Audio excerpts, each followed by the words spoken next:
everybody. Hi. Hello. I hope you're all doing well. Welcome back to Blood and Lyrium. We are here for our eighth episode.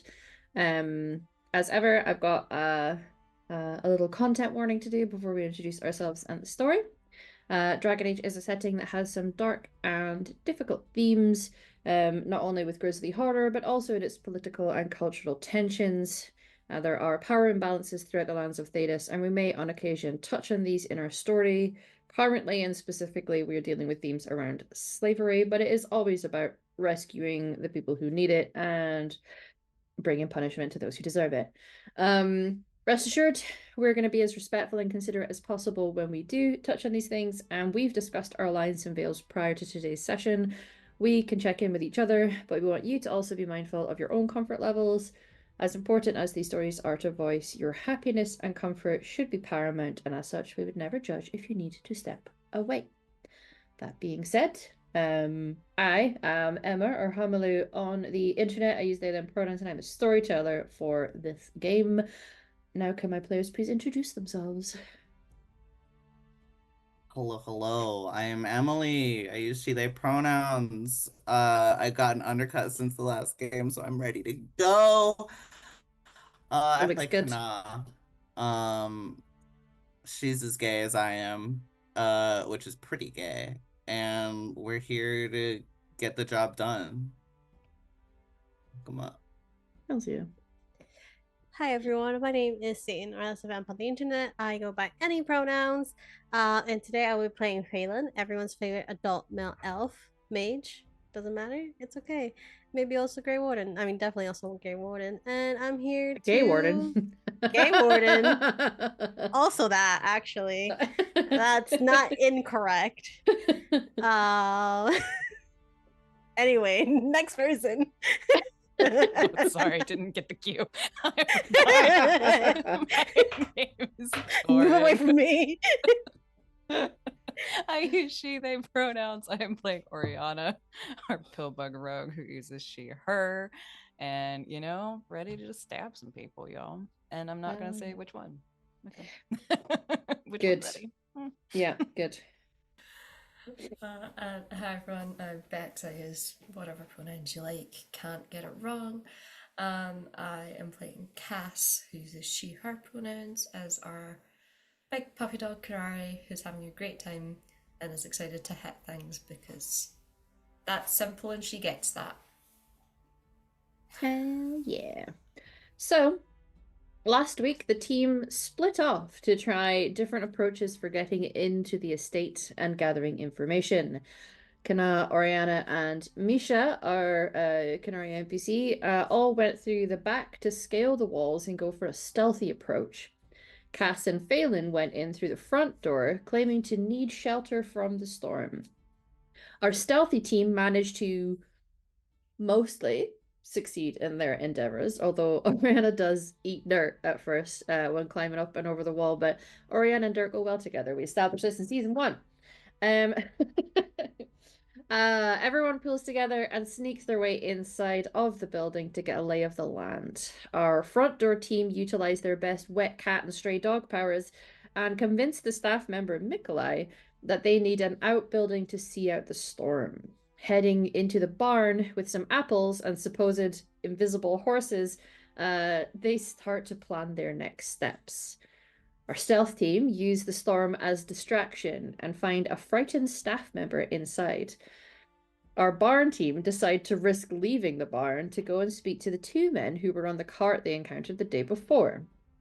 With some offers of elf fruit and some gentle questioning, it is clear that they don't work for the owner of the estate, but simply deliver goods with some fairly regular schedules. Stealth team are shown a place to hide from some heavy metal footprints. Not heavy metal, the music, mind you. But the longer that they wait, the clearer it is that the heavy footprints are heading straight to them. What enters is someone dressed in full plate armor. Only is not actually a someone, it is a something. A fight ensures with some magically animated armor. Who knew? Our Apple team hear the commotion and head inside to see if their friends need some help. After a risky scuffle with some more animated armor, the group reconnect and make a plan for what to do next, and question a staff member about the location of the estate's owner. After some terrified and hesitant answers, the sounds of metal footprints, footprints, I know how to speak, it's been a long day, y'all, enter into the space. We are starting with a fight today. Everybody, can you please roll me some initiative?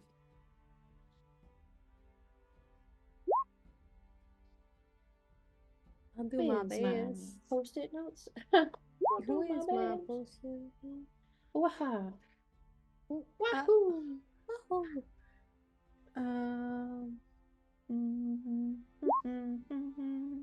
Why do I have Waka Waka by Shakira in my head when the fight starts? I don't know.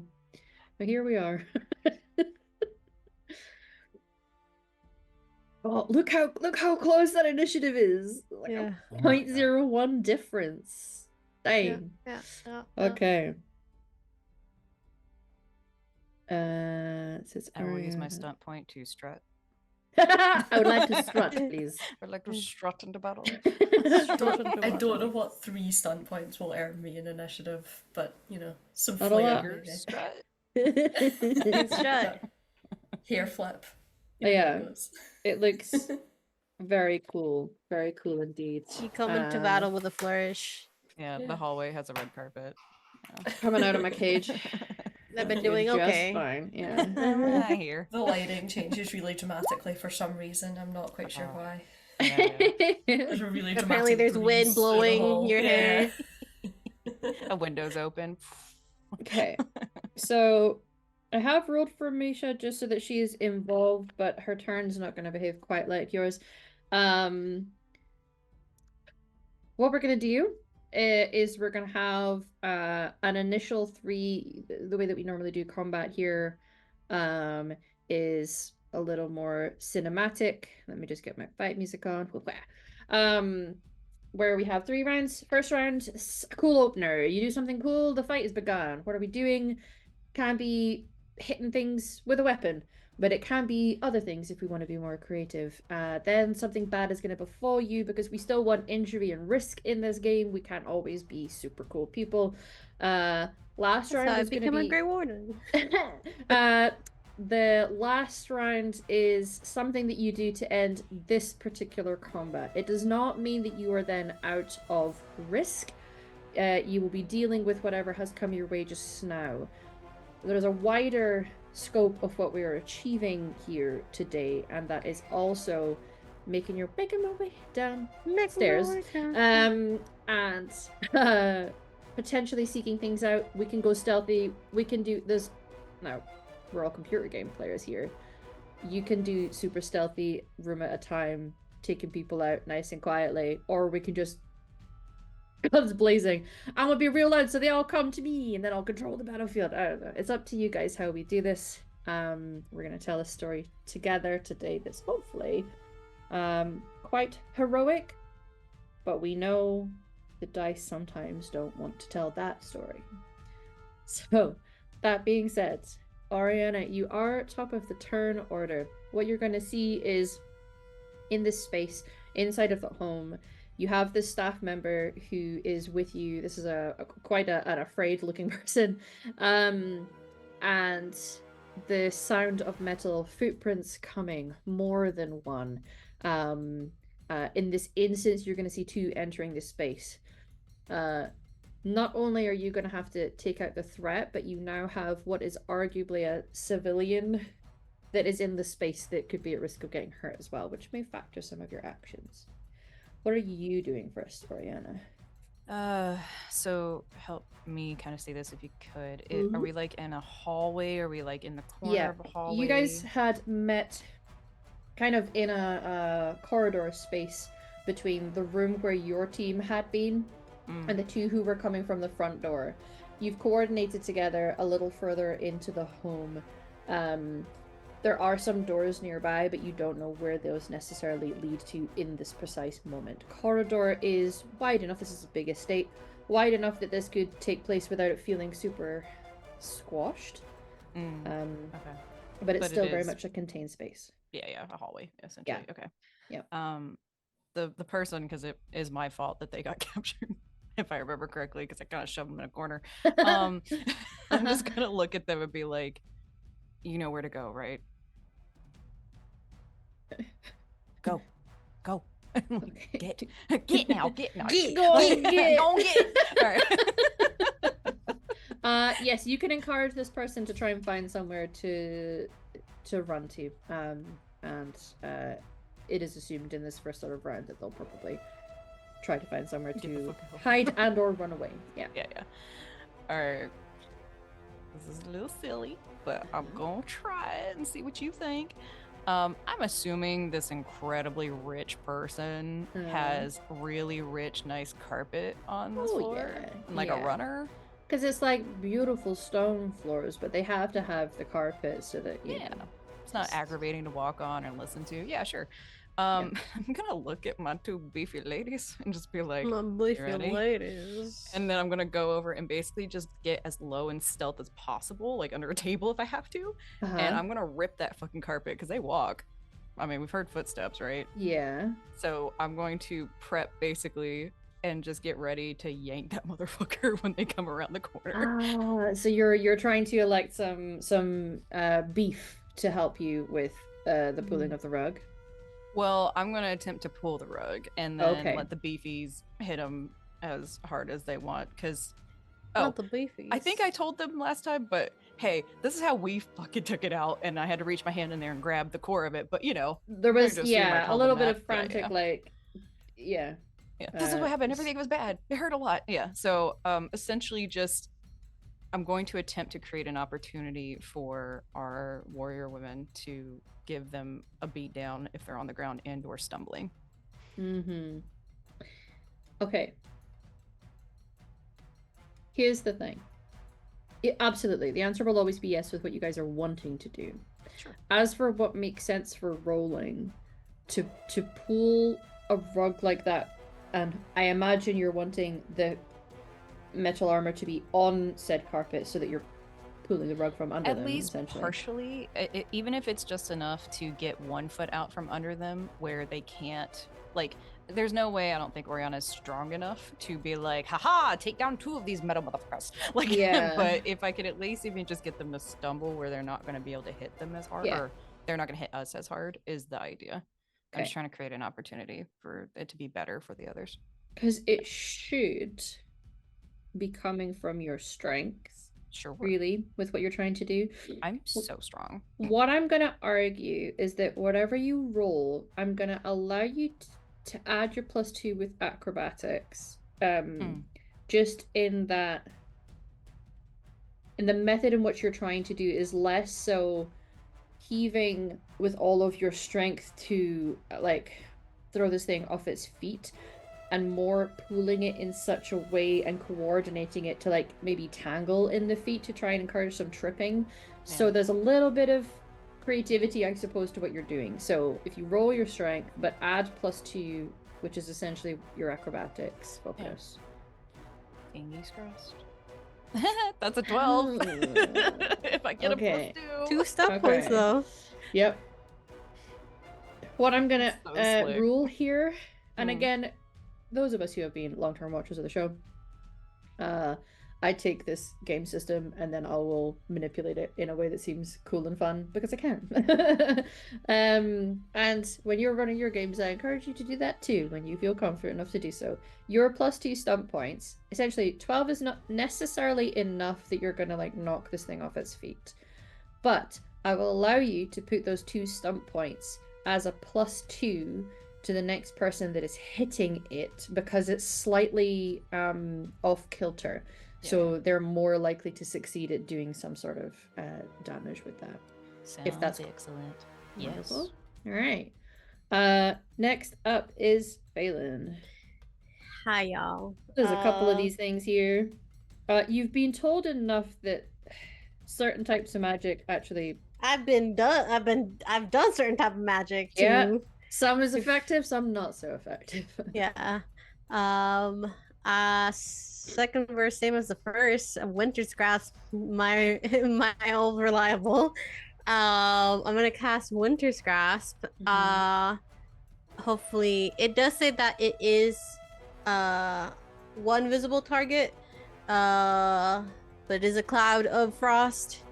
Do not fail me now, Winter's Grasp. That was just exactly what I needed. think you feel it. I think you feel, because you know what it feels like to try to cast a spell and have it backfire or fizzle or lose control of the mana, and you feel that you just, you know, when you just get something, you're like, Yeah. oh god, Oh god. Yeah. He can feel like, I feel like part of it that of cold magic kind of just seeps into his hands and he can feel it and he's like, Yeah. oh god, not It's again. almost like it gets a little meta for a minute and he sees the 1 and 2 on the dice and he's like, Yeah. oh god. Oh no, and then he gets a 5. So he will cast this very precariously, but will try to at least aim for the lower areas, if not the entire, because I want to honor that it is barely making it. So at least getting the feet cold. You know what I mean? They're likely coming from different directions at this point, so you can choose one. What I'm going to ask is, do you want to do the one that Oriana is messing with the carpet, or do you want to get the other one with the ice? I feel like if we focus on one of them right off the bat, it might help, because they're at least going to be on the ground. But then there's also we're the 3 runs and done anyway, so you know, you're you so can right. I'm gonna do you the want. other one. You can do whatever you want, baby girl. Okay, so the twinks are you know, picking them apart. Yeah. So you get a sort of smattering of ice across the feet of this thing. Do you want to describe any visual here? Yeah, I think you can see, because it is frost and cold, you see like the veins of frost how would usually like appear over a surface, but it's through the air and it latches onto metal like a magnet, because metal is very susceptible to ice and frost. And it just starts growing almost these vines of ice around the feet, and you can see like that hazy frost coming from it. Yeah.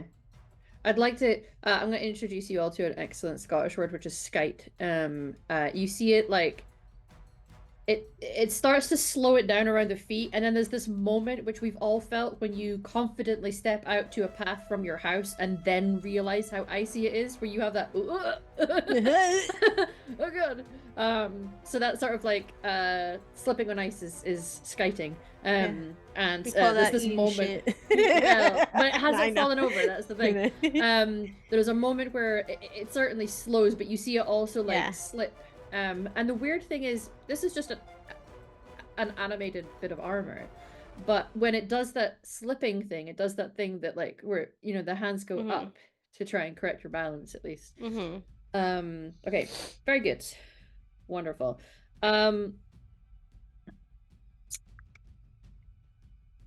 One of the other baby girls of the group, Misha, I feel like no electricity, please.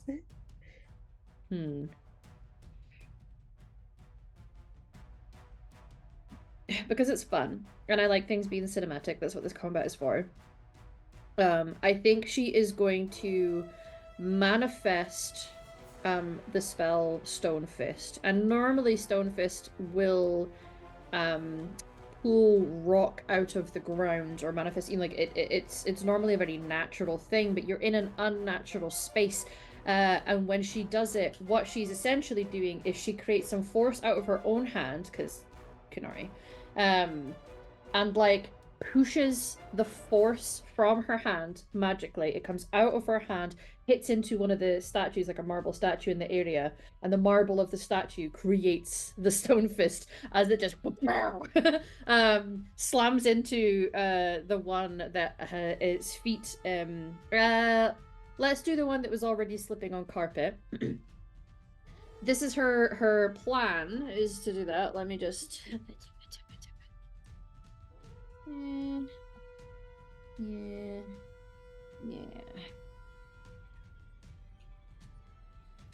Okay. be enough to meet her target at least. So yeah, she slams the statue. It sort of like explodes, but then almost reforms itself into a replica of the shape of her fist while she's doing it, and punches it over. So the carpet caused his feet to get tangled. This sudden fist of marble knocks it onto its back. So one of them is now on its back. The other one has ice, creating a bit of slippage around about it. Kana. I think Kana is going to charge into action, and is gonna try to just use like her sheer weight and momentum and like density to make the one that is slipping also fall. So it's just gonna like basically just like charge up a big old golf swing with her hammer and just like incredible, like try to like arc down onto its head as she's like running past. So roll with your weapon then. If it's your weapon, you're pushing your force through.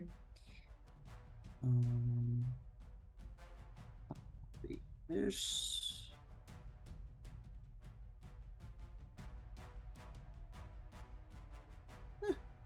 17 is very good. And there's 5 stump points. It's very effective. So whatever you're doing is extra effective. You got a bit of stump points on it. So how would you describe the way that this works? Well, I feel like partially because there's ice and partially because my talent that I have that I don't ever need to use the talents, but for flavor, when I hit something with two-handed, I can move. Like I can move it. So I think that's absolutely I just things like you can use, yeah. Crash into it. Like I think we just connect with so much momentum that like it falls over. Kana like rolls like on top of it, and we just like slide together a little ways down the hallway, and I'm just like nice. Just like it's down unless Kana is also up. Incredible. A slightly unwilling metal surfboard. Very cool. All right. And last but not least, Cass. So they're both down, right? Like they're both on the ground now, yeah. Yeah.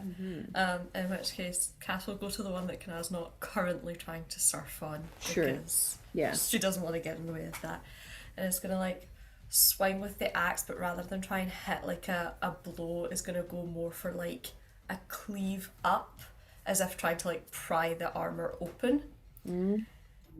So like rather than trying to like cave it in, is trying to like exposing the core, pop it open so that the core is exposed. Like a can of tuna. Let's go. Yeah, very much that. Okay. Incredible. I'm assuming you would still want to roll with your weapon for this? Yeah, probably, because she's gonna use the axe about it. Yeah. When in doubt, use the axe. Use the axe. When in doubt, fuck about.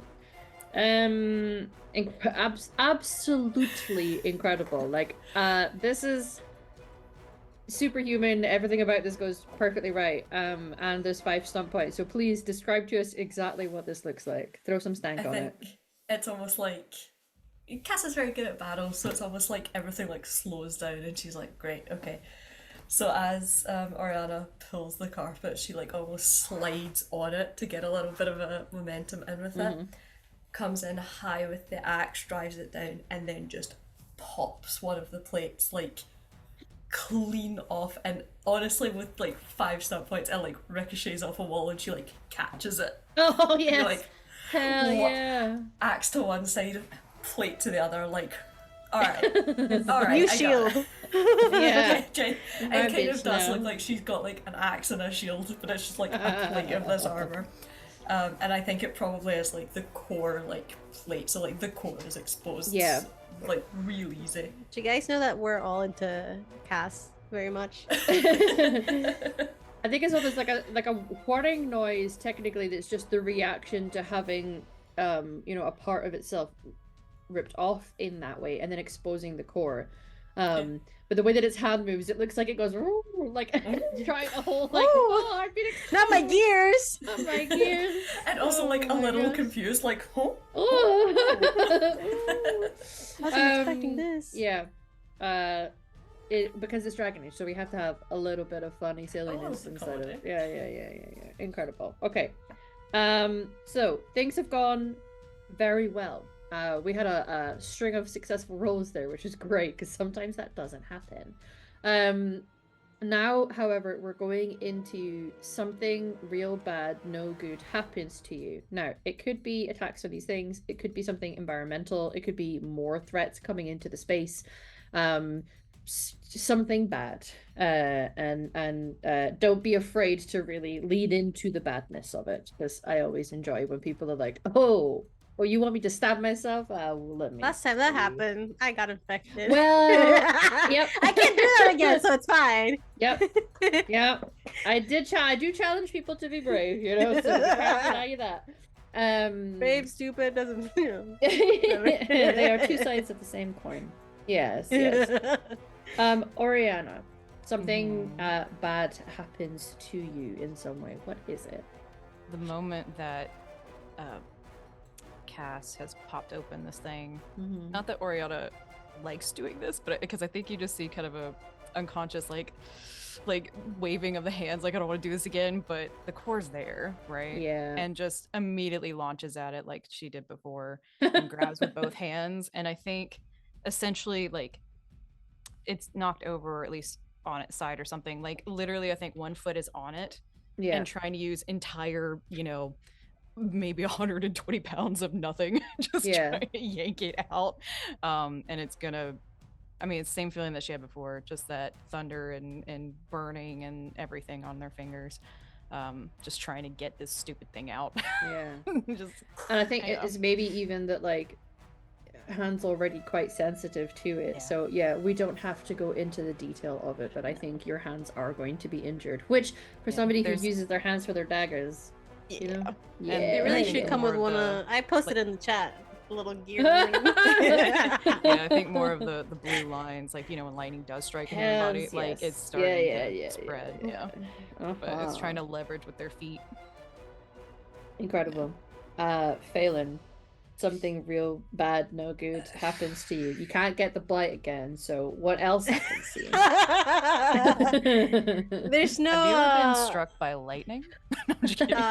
You know what happens when lightning hits a frog? The same thing happens to everything else. It's quite literally, I think, the worst line in any movie I've ever heard. It's so fun though. It's so bad. Honestly though, I think that as Oriana is trying to mess with this and get sparked, I think there is like arcs of lightning that kind of hit Phelan. She's kind of like, Oriana, no! And it's obviously, as a healer, your first is like, go, the hands! But I think as he tries to reach out, he's just met with just sparks of an arcs of lightning that kind of just strike him as well. If you're trying to hold her, I think what'll be interesting to kind of throw a little flavor of that onto you is that, like, well, if your friend is currently being electrocuted, you have to be real confident or have rubber between you and them before you try to pull them off, everybody. However, I think when you connect, yes, there's lightning involved in this, but it's not like natural lightning. This is magical. It is magic that has animated them. Whatever this is has a magic source, and I think as you do that, you will get some physical pain of the lightning damage, yes, but I think there is a mana drain effect to it. Not that it's going to remove all of your mana, but like you feel your energy quite literally getting sapped out, because lightning damage in this game can damage mana everyone in their games. That's how it works.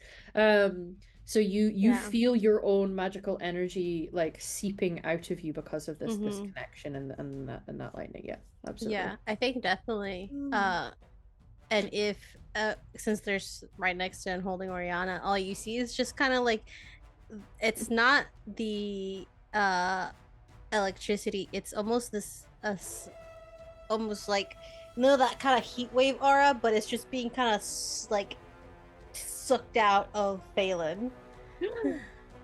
Listen, people need to stop sucking things out. I mean, that one's for you, Emily.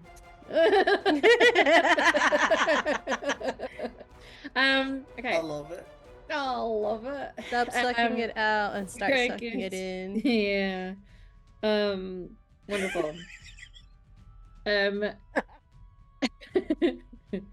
Just to kind of like flavor, I think something similar is going to happen to Misha, but mostly because all of her magical energy is about lightning, and so just the fact that there's some in the air, it naturally charges herself up, but it does mean that she's not actually near you guys, she's not touching you, but it's definitely having an effect. And just because I feel like somebody has to, there's like when the plate gets ripped off and then the super cool catching it and it looks amazing, but whatever like bolt or like attachment things that was keeping that in also got flung out and then did the ricochet off the wall thing, but it just like hits into her like it's like a projectile into her stomach. God, ow, what was that? Yeah. Just have a bolt into your stomach now. Your bit still looks cool. Nobody really will notice this ricochet, but she sure as fuck can feel it. Okay. Kana, something real bad, no good happens to you.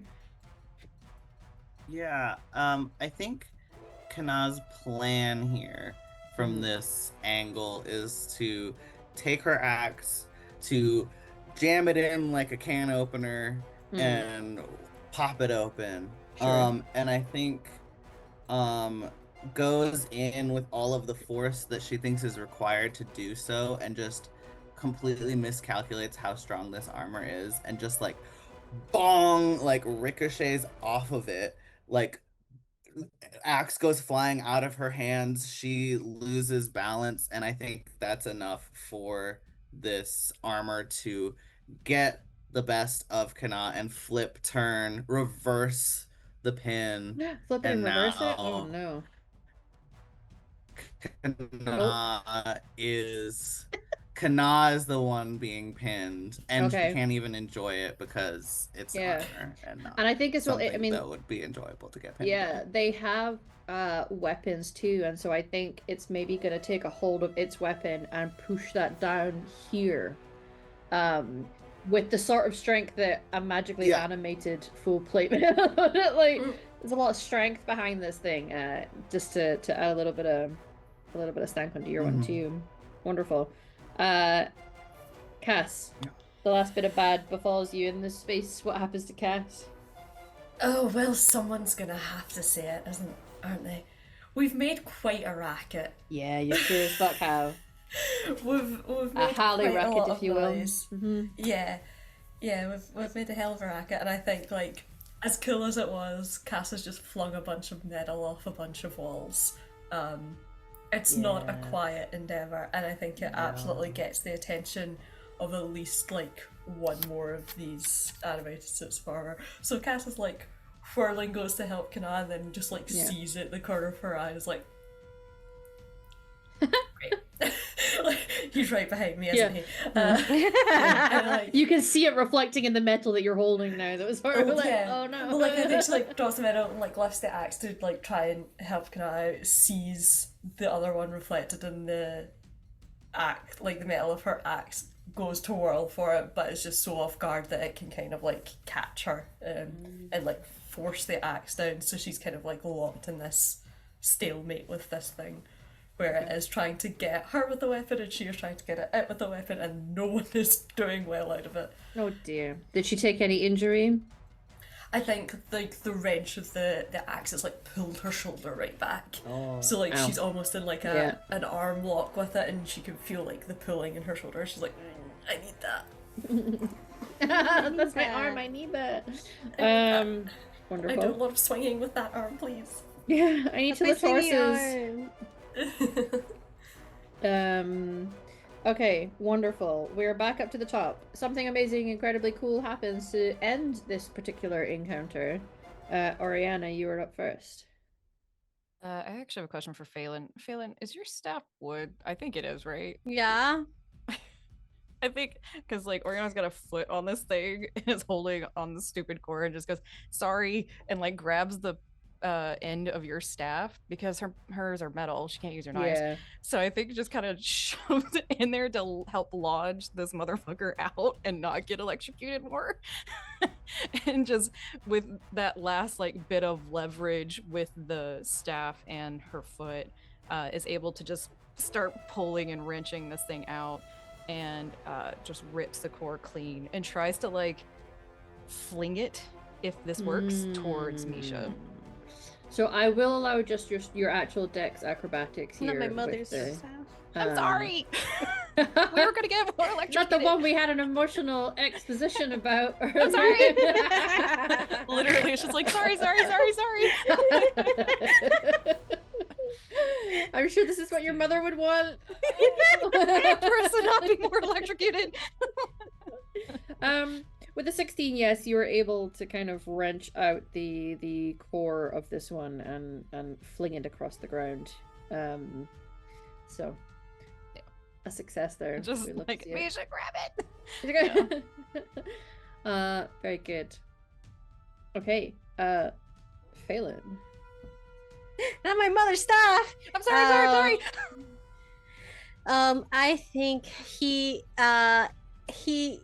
actually like he's like a little like my staff, but there's too much happening. He can't think about that right now, and still kind of like one hand had been holding on to Oriana, sees another one come in. I'm going to cast something before I say that it happens. Give me a second. Don't worry, it's the same thing. Okay, 17. No stun points, but it is a 17. I think what he tries to do is again recreate what happened in the beginning, and seeing that there's more coming in, this new one that's coming in, he just reaches out, lets go of Oriana, and just grabs it by the arm and casts Winster's Grasp to try and freeze the entire armor. Nice. Excellent. I will tee that up. If anybody wants to hit on this with any sort of like a weapon attack, you might be able to shatter this thing. Very good. Misha. She's being told to grab the core thing, which I think she definitely will do.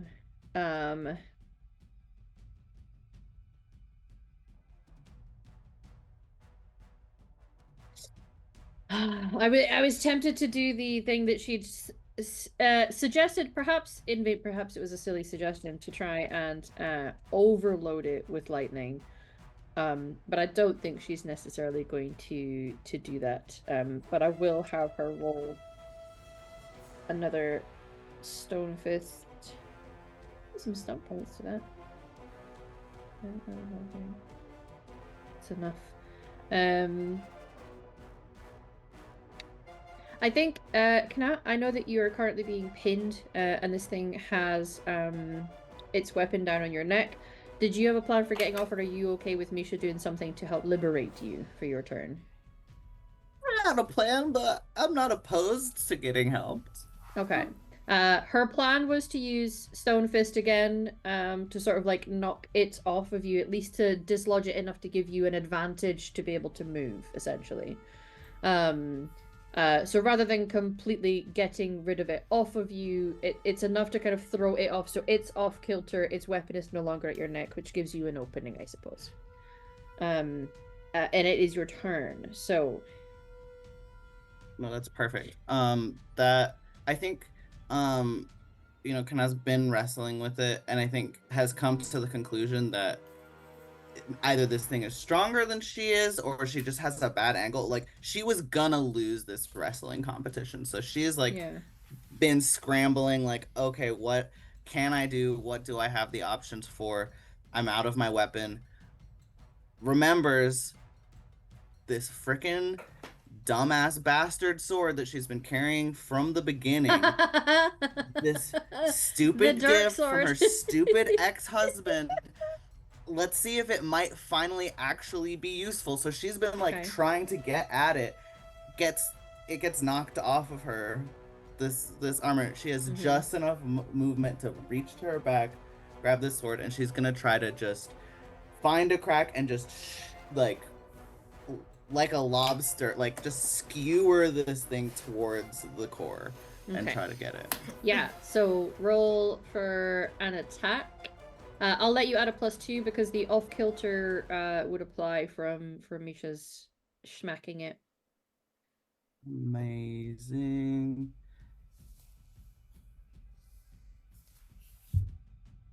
16 is good, 16 is enough. 18. Yeah. So an 18, yeah, 18 is very good. So yes, you succeed here. What does this look like? I think she just like is just trying to find like an opening. She's like at its waist, like pushing against it with the other hand, and just like finds a crack, and it just like I think she even gets like a little bit of like electric feedback like running through the sword. Like I think gets a little charged, but is like pushing through and like manages to like grit through the pain, get it to much like her relationship with Dirk, pushes through the pain, manages to end it Something in a good way that comes leads of it. to a Yeah. satisfying end. Yeah. We love to see that. And I love it was the actions of a massive bubblegum lesbian that allowed you to do this. It was appropriate. Nature is healing. Nature is healing. Nature is healing. Okay. Incredible. Last but not least, Cass. We have this one thing that's frozen. The other two are now pretty much done for. There's an opportunity to shatter this. Yeah. Yeah, I mean, she's gonna take the opportunity. You got her, right? Like, you gotta give it a go. Set you up for this. Is gonna try and, like, take a good, like, hard run at it and see if she can just get the big angle. We'll see. What I will say, I forgot to apply to whoever was next after Oriana with the 2 stun points, so you can use that given that this is the last action of this fight. Sure. To give you a +2 to this. Okay. It wants to let me. There we go. Ooh, not great. Wouldn't have been good, but the +2 you succeeded. 13. What I will say, and I trust all of you guys as absolutely excellent storytellers and improvisers here. You are gonna ultimately achieve what you wanted. It's not necessarily going to be as clean or the way that you wanted, but you will still be successful. Does that make sense? So what happens here in this moment? I think Cass like goes for it, like takes the big swing. The shoulder's all weak, so like it comes down at an odd angle, and she's normally pretty good at judging an angle for a big swing like that because it's a risky move, but one she's done lots of times. But I think just like her shoulder gives a little as she comes down, so it does shatter. Yeah. But when it does, it all the debris of it comes back on her, and you kind of see like the axe comes down too fast, and one hand comes up, and like she comes back up, and it's like the face is just like scratched a bit, so she's just like, okay, that could have gone better. It could have gone worse, but it's not great. Absolutely. There's a bit of spray of ice in there as well. It's great. Yeah, like, her face is very cold, and there's just like a bunch of scratches like all down her face and neck and like the top of her shoulders. She's just like, I'll take it. It'll do. Yeah. It'll do. Amazing. It'll do. Okay. So our combat is at an end. Let's say we don't need chill music, however, because it's not very chill. You are in the estate. The immediate threat is done. However, you did make a very loud noise. There is still that trigger of the alarm that seemed to summon these things in the first place. What do you do now? What is your approach? The staff member, before they scurried off, had indicated that down is likely where you would be looking for this person. Down we go. Yeah, I mean, do we want to stealth or do we reckon that the time for that has passed? Do we just commit? I Well, think the just time slow for us that has down. passed with the blaring alarm. Well, even without Yeah. the alarm, they know we're here now. Like, Yeah. there's no reason to try. So, Mhm. No. All right. Okay, so we're not going to be hiding from any threats. To have I been seen? We are just taking it as Just it going comes. for it. Yeah. Just go for it. I will turn to Misha and Phelan and just, hey, I assume there's other types of magical alarms that I don't know. Like, I can do traps, right? Okay, I'm looking for wires, but I don't think there's any wires here. So, Okay. just, you know, Maybe it'd be like a wire leading to a magic trap, and maybe we can like combine our Maybe. forces. Yeah. yeah, I'm just saying, you know, if we're about to explode, just give us a heads up or something if you can, okay? Like, Sure. I don't know. I don't know what Uh-huh. mages do to trap their house if they Oh, do. like awful things usually. So many awful things. That sounds bad. So, Yeah. anyway, yeah. Okay. All right, let's go. I am gonna ask if any of you have a skill that you feel accurately would apply for trying to find the right way down, I got searching, whilst and that's potentially about it. avoiding continuous fights as you progress through the thing. Yeah. So just the smart way down to be direct, perhaps. Searching would apply. Okay. Engineering to analyze the architecture. That was such a low roll, but due Where to are bonuses, the it's not stars? terrible. Yeah. Um, We're so good, 12 or y'all. 11. Down is Yeah. down. Our Once bread and again, butter. the meta happens and Kana suddenly feels like a snake is looking at her. What do you mean, snake eyes? Yeah. We've got, oh wow, come on, you guys. I was laughing at Emily's reaction. Took me a minute there. Mhm. Happens to the best of us, it's fine. I think the issue is it is gonna take you a while to figure out. You find a very obvious, excuse me, been a long ass day. You find a very obvious set of stairs that would be leading up. And it turns out trying to find a convenient way down without just having to stand here and do full on last stand essentially against just a constant swarm of guards is tricky. And I don't know that you guys are necessarily successful. Yeah, those rolls are not very good. Yeah, you're like, yeah, I don't know what I can do to help I you don't know guys what to tell you. here. So I think, well, the point being, how long do you leave it when you're trying to look for something before you either A, give up, or B, have to, use a different method? Approach. Yeah. Yeah, there's still people running around. Can I? It's just it's nothing that I actually have. It's just what can magic do, right? You could try and focus on the fade and try to sense for where there is a higher concentration. Yeah, that's what I'm trying to do. I want to see if I can focus on the fade and see where that concentration is, if it's located where. You also, if you feel like opening yourself up to it, I will open myself up to most things. You know this. I know what I said also. We all know you're listen, yeah. We know that about him, but also to this spirit that has become quite attached to you.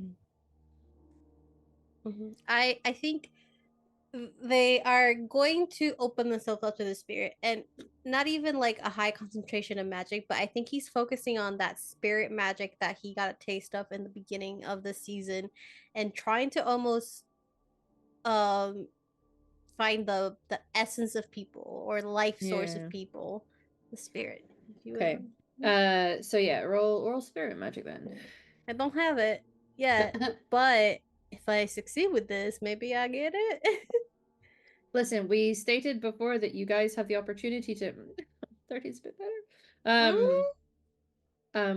Have you taken your things for your level up yet? I haven't taken anything from my level up. Okay.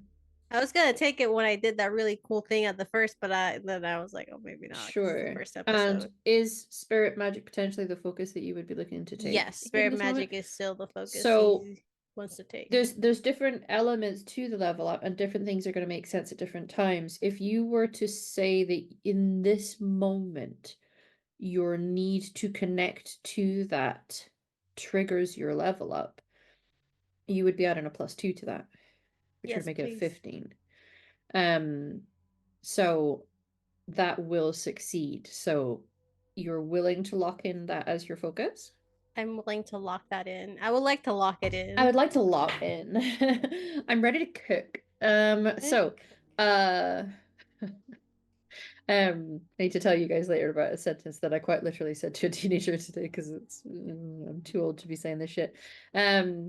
But you you feel yourself able to connect in this moment more than you ever have with the other side. Essentially, it is the fade that you connect to here, where you are 1 foot in, 1 foot out, and inviting in the presence of this spirit that has been lingering around you in recent months, since the trauma.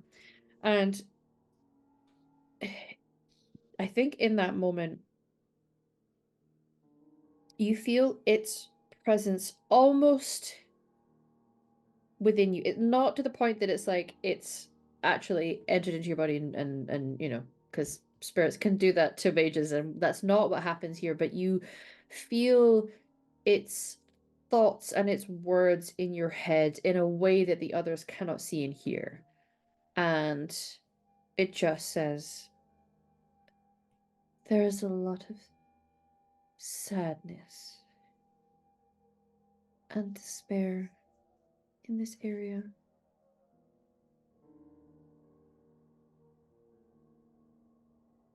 I don't like it. Can you guide me to it?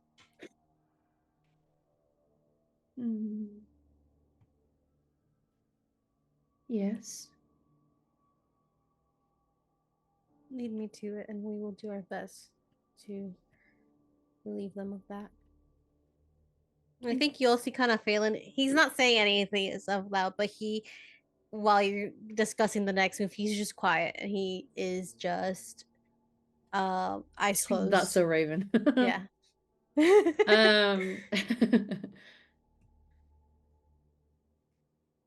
You must be careful.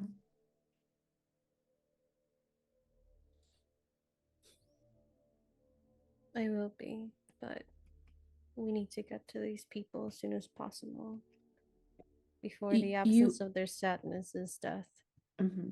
There's like a moment where and because you're connecting through the fade, and the fade very much so is about emotion. It is emotion, it is dreams, it is all of those things where the spirit of a person goes to some people's beliefs.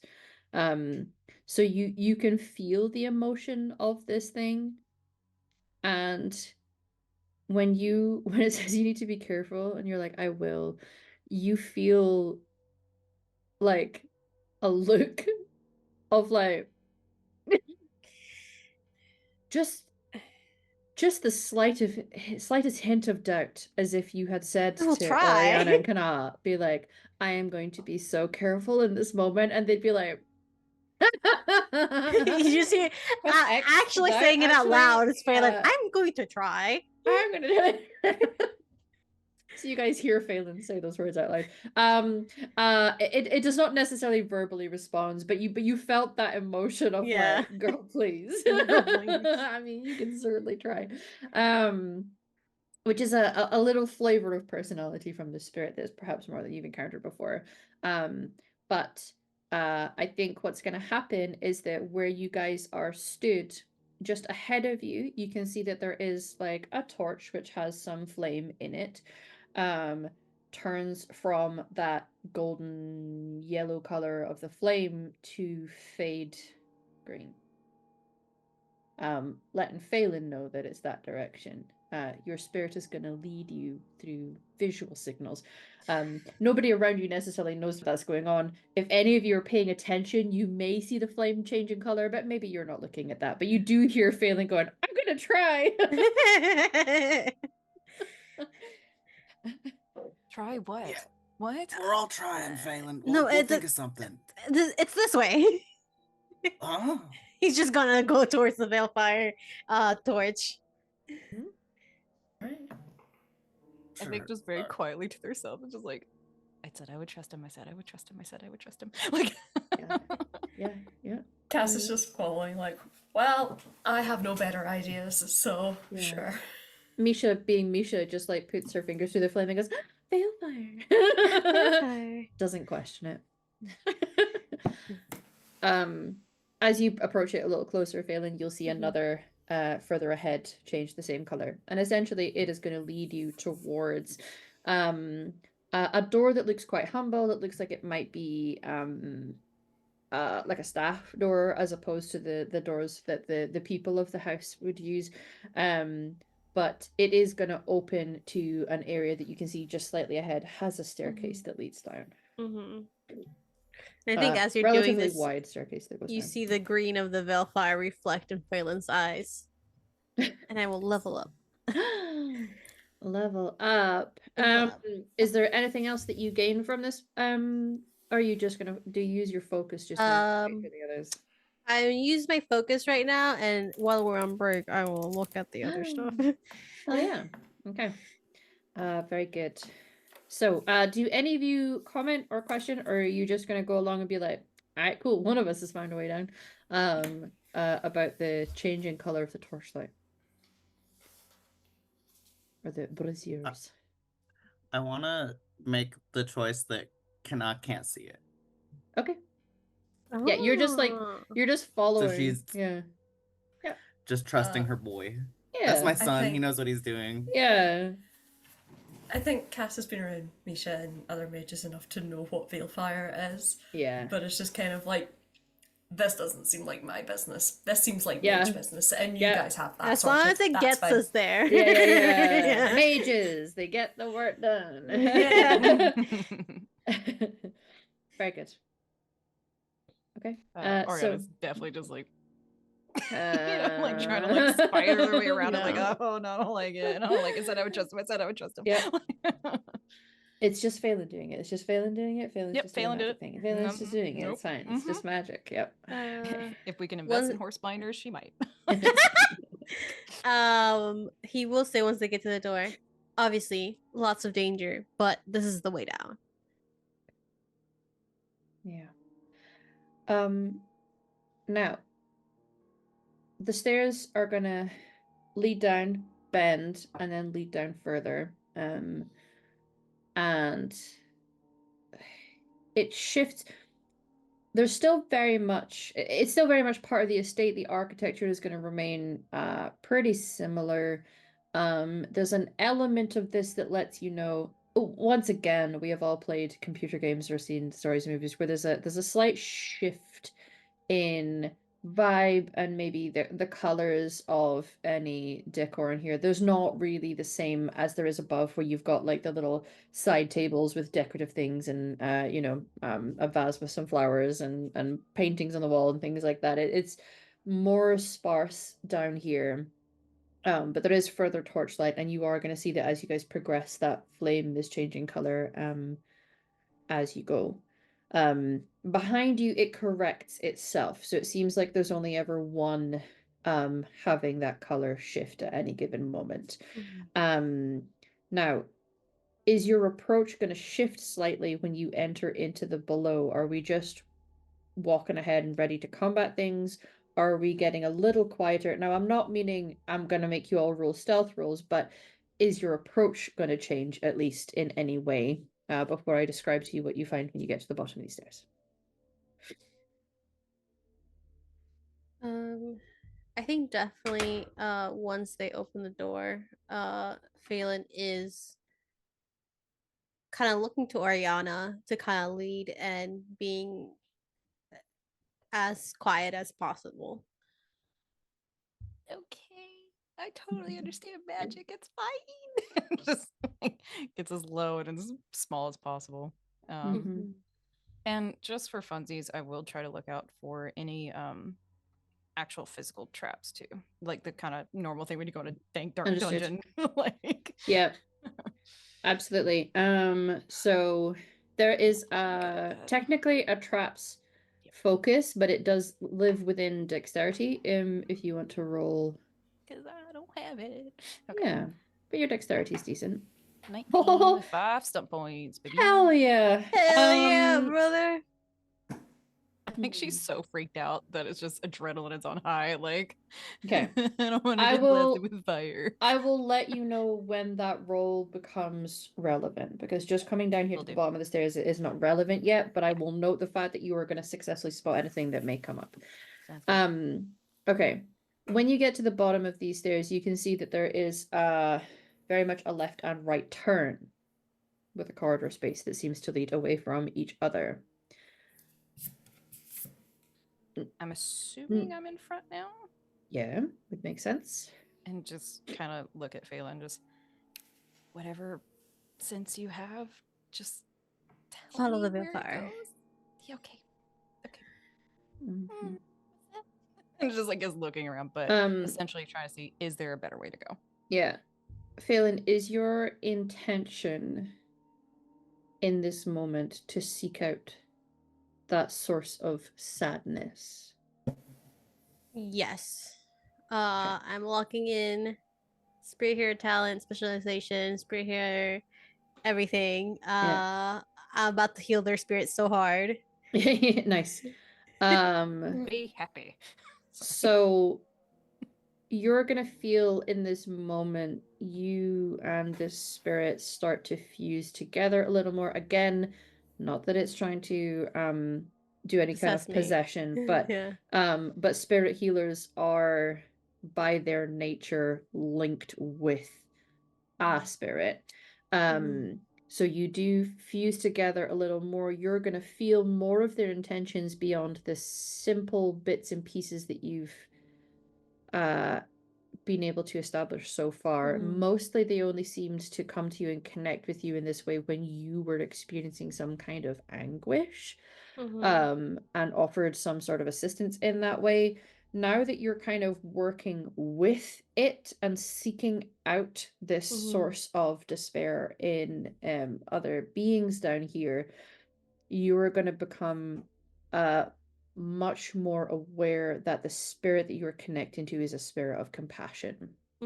That is the emotion that drives this spirit. It is why it reached out to you in the first place. It is what is driving it in this moment. And because it's what you're linking to when you're tying into this magic and you're using your connection with it, it is gonna not only likely be in moments when you're wanting to enact some compassion, but your ability to do something that is compassionate is going to be slightly more empowered. I think it's even like a visual because with the spirit healer specialization at novice, I can basically summon spirits. So it's not that I'm summoning this full spirit, but I think you see almost like an echo of Phelan in this blue spirit, kind of like laying over him, and you see that same blue light in his eyes. And it's like an echo of him moving with him, like maybe like half a second delayed. Well, yeah, and I think if you're allowed, because you're able to like summon it. I have always liked when people describe connecting to spirits who have leaf-like ears. So it's not the elven point. It is, but it's almost like elongated and more extended and more leaf-like in its Yeah, I shape. see So I you see think that there's like overlay on him. yeah. So Phelan starts to get a little bit of a glow about him. This time, it's not sickness. This time it's intentional. And you feel yourself pulling towards this. You can now feel what it is feeling. You know where this Veilfire is directing you. All of you are able to follow, and you are now feeling that despair and that anguish. There's a hopelessness for some. There is such invasive weakness in some of the energy that you are walking towards. These are people who are desperately in need of help. I think as he feels that, I think they even hear him like whisper, like, "What have they done to them?" And just a look of like utter like despair, almost mimicking what he's feeling. Yeah.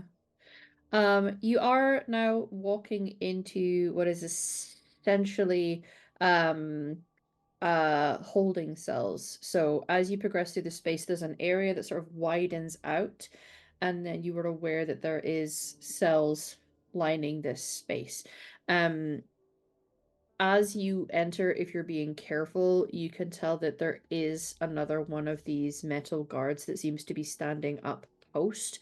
It's technically not the traps that you're looking for, Oriana, obviously, but because you are being very hyper aware and we've got that very high roll with stun points, I'm going to allow it to flavor in the fact that you're somewhat in step with Phelan because you're taking point for trap reasons.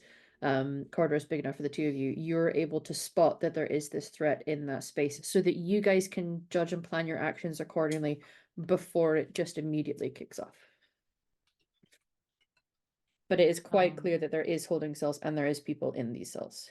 If I could, I'm trying to see how many stun points to get. 5, I think. Yeah. Could I utilize that for the upper hand? So if your discoveries lead to combat within a moment or two, you receive a +3 bonus on your initiative. Hells yes. Okay. But we'll, quietly like do the stop, like eyes, look forward, and kind of a get ready to everybody. Also, is it just one? One that you can see, in this space. And we'll kind of just be like, one? Because you know that like some sort of warning system had happened up above, and that they were reacting to that. It doesn't look like this one is necessarily reacting to that because as far as they're aware, there's nobody in this area. But the closer you guys get, it's going to be able to sense that there's a proximity thing. Yeah. Again, it doesn't have senses the way that you guys have senses, but it does have something that operates similar to it. Yeah. Okay. What's the plan? What would people do as you kind of approach this? You've been at least notified that there is something in there. And you said were these just regular guards? Or There is one of like those big armor? metal ones that you can, as far as you can tell. Okay. Wherever Misha is, I'm gonna kind of like poke her a little bit. Just for fun. No. And just, can you use those? And like kind of motions like what the orbs look like. Like, I've never tried, but I can try. I don't know. I mean, like, not like a bomb or anything, but you know what I mean? Like, can you just like overpower things with the I don't know how this shit works.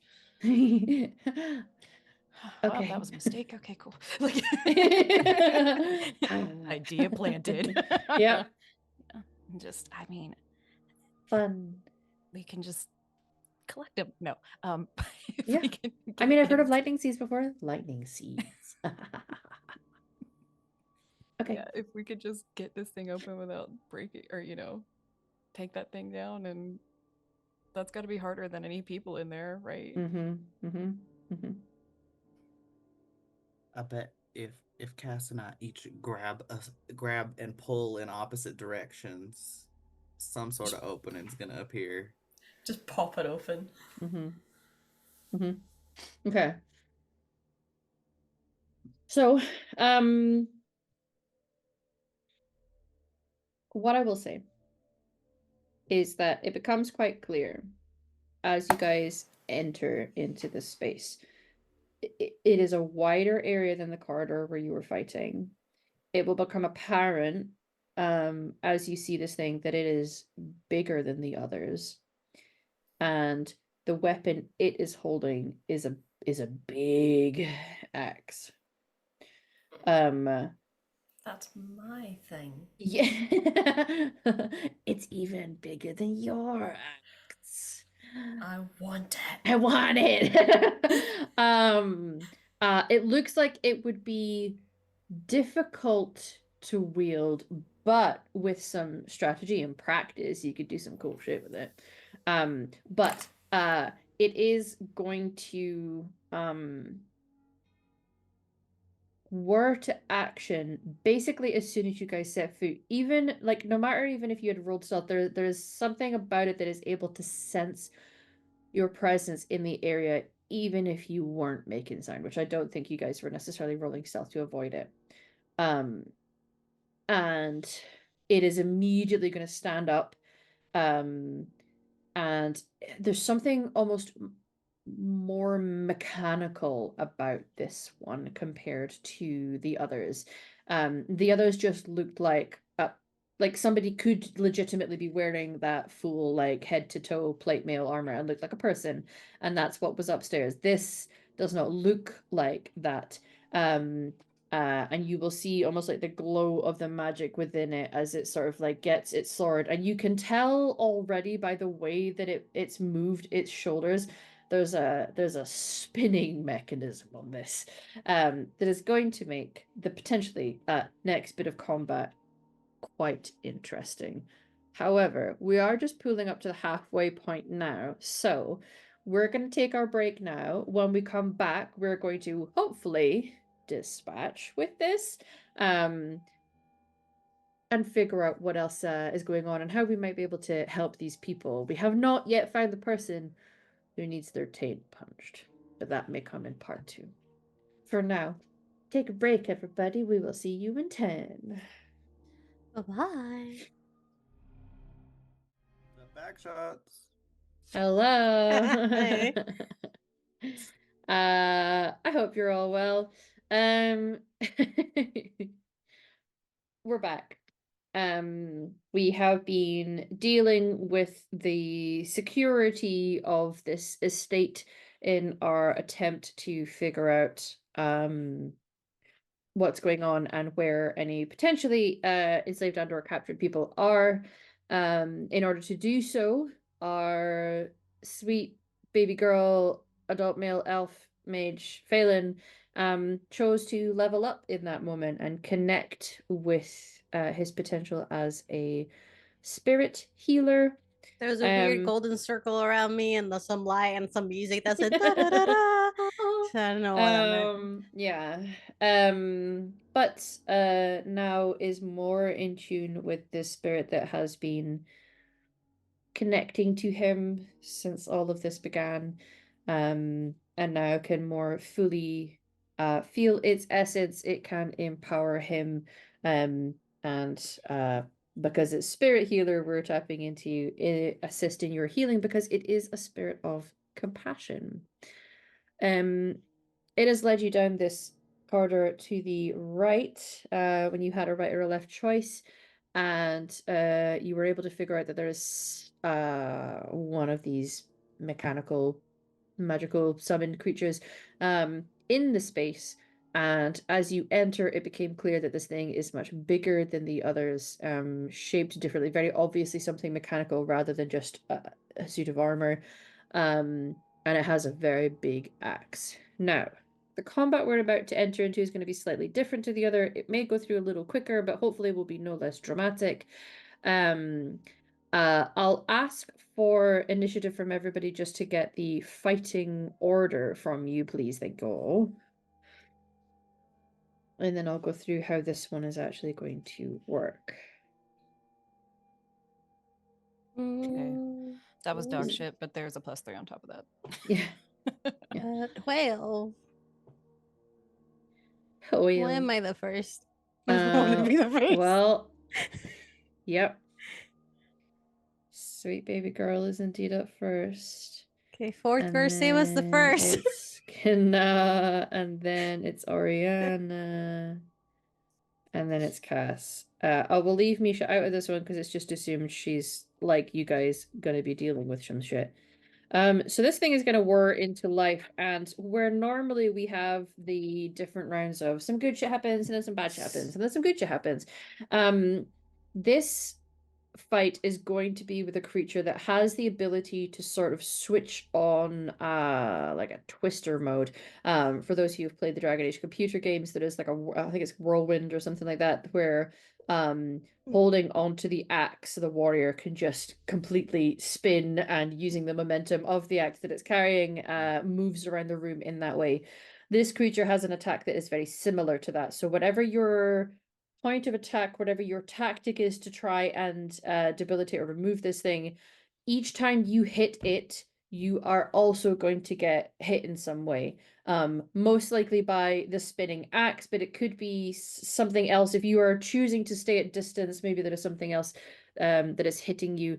It does have the ability to essentially have projectiles that it can eject out of it. It's a little bit like a crossbow bolt, but slightly shorter than your average crossbow bolt. No less painful, and actually, it's a bad thing that it's shorter, because normally when something's long enough, you are able to pull it out. Good luck Ayo, pulling that pull out. out game's strong. We are going in this order, and basically you're going to do something to try to gain the upper hand, do some damage, affect it in some way. You are then also going to immediately take some harm. We'll do 2 rounds of this. Okay. So Phelan, you are up first. You can see this thing, notice that you're there, and it stands up, starts to move, and then just seems to go into action where it is going to start propelling this axe around. Question. Yes. Winter's grass does affect speed. Does what, sorry? Winter's grass affect grass. speed. Would that, now I know that's more mechanical about how far you can move. Would it make it slow mo? You can try. It's not necessarily going to slow it down to the point that it's Yeah. it's not able to do its attacks. Just maybe a little slower, people might be able to duck a Yeah. little faster. Yeah. You can certainly do it to try and affect this thing. Its ability to whir around is going to be generating some heat, because friction Okay. causes heat. So Mm, it may be slightly less effective to this thing as it was compared to the things that were above, because they weren't necessarily generating the same kind of heat in that way. So okay. yes, you absolutely can. But it's not like it's going to make it less dangerous for the people who are about to come after you. Correct. And there's projectiles. And there's projectiles. Wow, this is a lot happening. You know what I can do also? It's arcane lance. Yeah. So I'm gonna try. Okay. Just arcane lances. Whip it. Whip it real good. 12. I'm really not rolling great today. I just want you guys to know, except in initiative. Initiative's fine. 12 is not necessarily high enough for something of this magnitude with this. Yeah. He's scared. He didn't know this thing could whirlwind. He's hiding behind gas. It's definitely going to make contact, but perhaps your attempt to make that contact with this arcane lance is what creates the thing that happens to you. So what kind of injury are you taking from this? I think because he's a mage, he's learned to hide behind, and especially Kana and Cass, that are the widest and the tallest. Thank you. And I think he has to step out of that to try and cast, and it is quite an easy target when your little mage comes out for a projectile to just kind of get him. Yeah. You know? I mean, these things come out like almost like a railgun.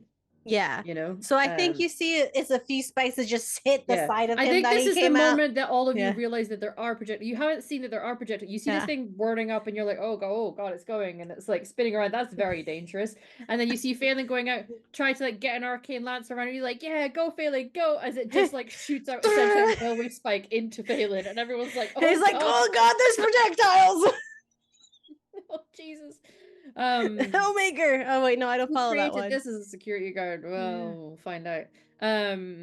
I guess that is the moment that you guys realize that there's some layers to this.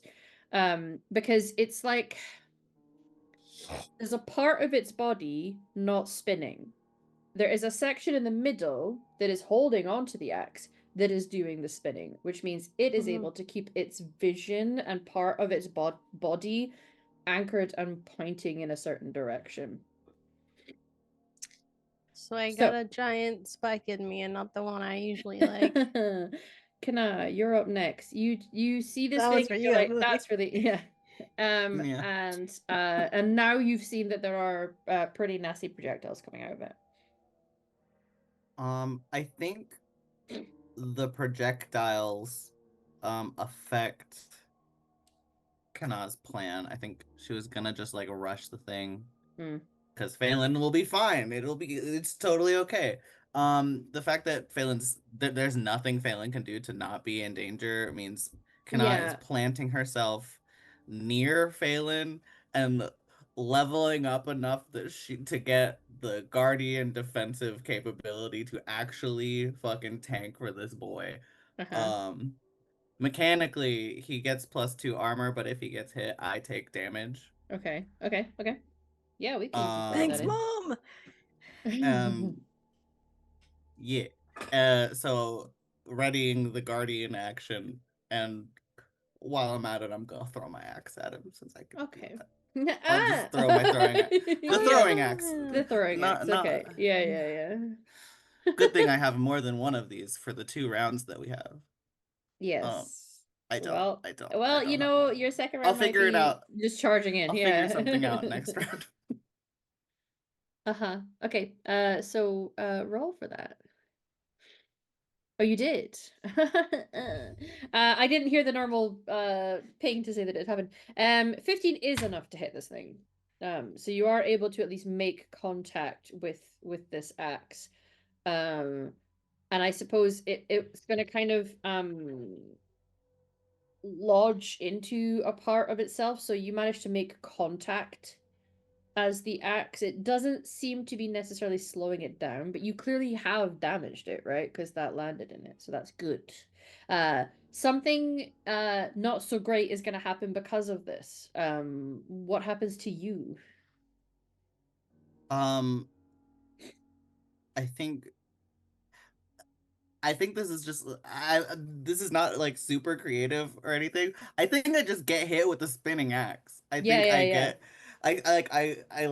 in that moment when there's a giant spinning axe, it's it's like because you, in order to defend against where the projectiles are coming from, if something is coming at you from the side, yes, exactly. Excuse me.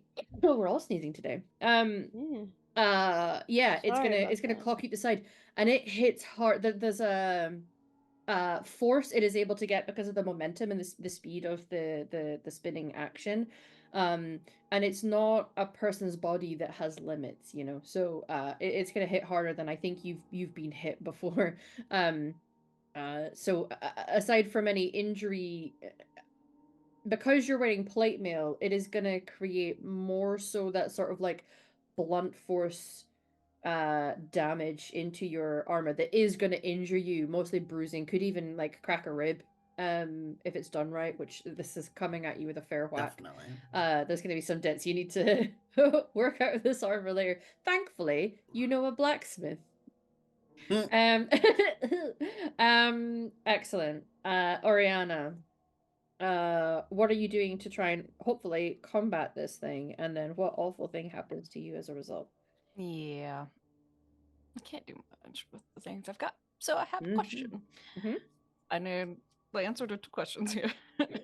Is there a table and or a rope? Just in the environs. I want you to roll me Mm-hmm. a dice, any dice on the dice roller on our little screen. It doesn't matter which, because on an odd, no, there is not, and an even, yes, there is. A luck roll, essentially. Fuck. Ugh. And it's a 1 as well, just Well, to kind of. There's my stupid idea. Or, well, that was a slightly smarter idea. Now for the dumb Sure. idea. Okay. Hey, listen. Sometimes they're the most effective. We'll find out. Yep. At hurting myself. Okay, so flashback to I think it was season 2. Oui. Oriana like did like a little breakdance type of weird shit in a cave. Yeah. Yeah. With fire.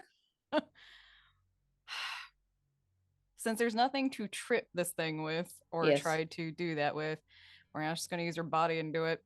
I'm diving for one of those legs, baby. Please, for the Yeah. crystallizing, committing to the bit, can you run at it and then pillbug at its feet? Yep.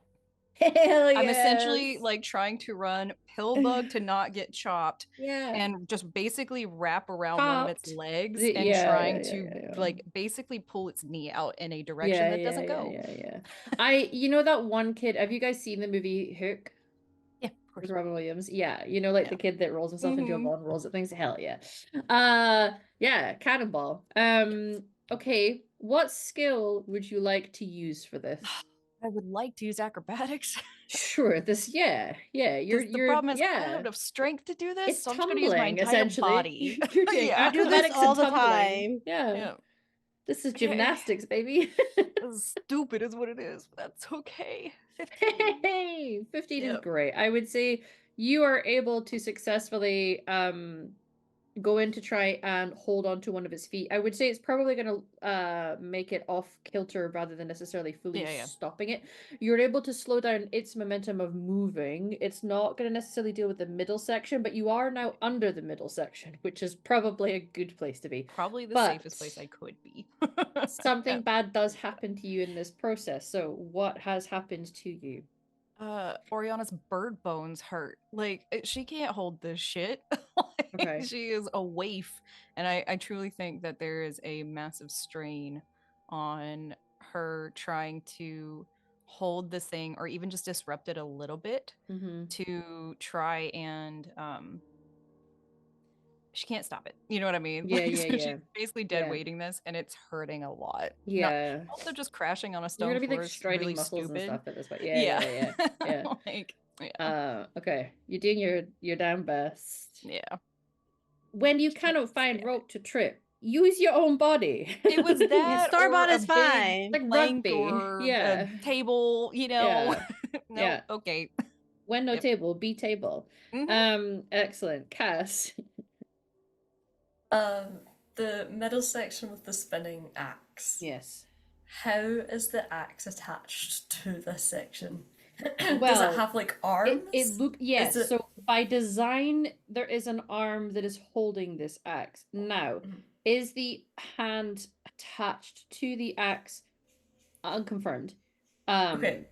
But it's designed to look humanoid, right? It's got arms, it's got legs, it's got hands holding this big asset. Probably 2 actually at this point to do the good motion. In which case, I'm trying to visualize it. Yeah, it's like a golf swing. Case, Cass is like, well, I'm gonna get in close because no one else has, apart from Oriana, who's rolled under it. But Cass doesn't do that. Cass is too big to be rolling around like that. Well, and instead is gonna take her axe and it's gonna essentially arc up over the spinning one and try and come down onto like what would be like the elbow joint. In hopes of trying to like chop through it. And lots of chopped. Everything's getting chopped in this game. Yeah. Excellent. So we're gonna have you roll for an attack roll with your axe. It is a weapon attack at this point for sure. Yeah. Oh, there you go. 14's okay. I think ultimately what you're able to do is disrupt the hold slightly. And have you ever watched the sort of ice dancing competition that they do? Yes. So you're aware of the headbanger move when I say headbanger? Yes. Yeah. So, it's holding onto this axe, and you disrupt its arms. So now it's spinning the axe, but the axe is like now on a wavy up It's and like down I've motion at the taken moment, like where it's a like, chunk out of the elbow joint, so Yeah. it's kind of like, ooh, yeah, and that maybe was- like dislodged one of the arms, so it's still spinning. One hand seems to have a pretty secure hold. The arm that you hit now has loosened its grasp, so Mhm. there's a risk at this point of it letting go of the axe, which is just as dangerous as not. And because it's off kilter, I would say there is now a risk, and some of you who are spatially aware enough are going to realize you have people in cells around this room. If a projectile goes stray, you could kill one of them. Not necessarily so. you, but like one of them could become injured by something being a projectile going into there, or if the axe loosens its grasp and goes crashing towards it, that's not going to be good. So you're aware that there's like this spatial issue too. Very good. But I wanted the axe, so I wasn't going to chop the Yes, axe. yeah. Now, there's enough implication here to understand what it is about Cass that might go wrong, but is there something specific that is going to go wrong for you? An injury you might take here, for example? I mean, yeah, I've absolutely done myself over a little bit because I think Cass had enough spatial awareness to kind of like be out of the way of the regular path and then immediately disrupted the path and is gonna take like just axe. Ow. Like Yeah. I'm trying to think like if it comes down, I think it probably like cleaves into like the hip of Yeah. her armor and it's just like oh, Yeah. okay. And So it's again, like proper winded and like throws her off and it's like yeah. okay. I think we don't necessarily have to go into the description of it because we like No. to respect people's lengths and veils, but you're probably going to take a wound from that, and it's Yes. a bad one. This is It's like not great. taking injury from a big axe from a big warrior is bad enough, but something that has the level of momentum and force that you can't achieve with your physical body, this is nasty. Yeah, I think it honestly kind of like puts her down to like a knee, like Yeah. Oh yeah. ow, Oof. Wowza, that axe better be worth it. Am I right? Okay. Back up to Phelan. Something that you can do that is the first step towards ending the fight. We obviously have to do people coming after you, but Ending the fight. First Yeah. step towards ending the fight. Honestly, Winter's Grasp hasn't failed me yet. Mhm. And it feels like a good way of trying to slow this thing down to get others to get Yeah. rid of it. Can I ask, given that we now have people in about, and that is an AoE cone out in front of you, I think it's actually just one person. is it just though. an individual? Is that just an It was individual? a visible target within 20 yards. Oh, So yeah. I And thought the cloud Winter's of Grasp frost. was a little. I wish it was. It'd be easier sometimes. Okay, where are you targeting? I am targeting the center of this thing where the So the spinning axe mechanism? is, yes, but in hopes of like making sure that the axe sticks to whatever's still holding it and it doesn't come out of easily. And maybe slowing it down to try and get a good hit, and one of my friends can get a good hit in to I'm gonna throw something in for you here, because this is something you're gonna be able to pick up on that the others aren't. As you're kind of like trying to aim for the core and looking to connect your magic to it, with this one, it is far more apparent than it was the others. Yes, clearly this person has used magic to animate these pieces of armor, it seems, these mechanisms. It's not simply something mechanical, it is animated with magic. And I think in that moment, and you're only able to really get it now that you have fully connected to your own spirit. He's anchored spirits, demons, possibly demon, into this thing. So whatever is animating it and causing this effect to happen is because he's trapped something into it, and anchored it in there. So when you are wresting things from it, it is that's what's in there. Yeah. And if you want, I understand that Winter's Grasp is your option, and you can absolutely use Winter's Grasp. We do have Misha, who is in the background, also taking hits. It was suggested to her about these things that she has in her hand, and she's ready to try and overload it in some way. I would allow the two of you to sort of like sync up together to essentially overpower to the point of like trying to dislodge the spirit from it in some way. I do have shock that Mhm, might be able mhm, to help with her. mhm. Unfortunately, that one is an AoE. Hey, in for a penny, in for a pound, so we Yeah. say here. I just don't want to hurt the people in the cell. I got Yes. this. You guys are fine. I can heal you yeah. guys, but Yeah, I've already been shocked a couple Because times. she can toss this other one to you. There's two now, and go to the other side, and essentially the two of you can try to sync up. Now, in order to do that, it's gonna weaken it. It's gonna make this thing unpredictable for the rest of you, but open and exposed to attack. I think he will.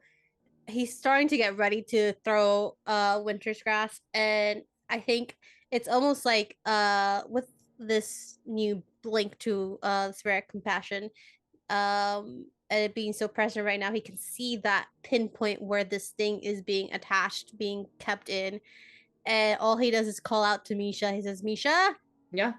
demon Oh. overload."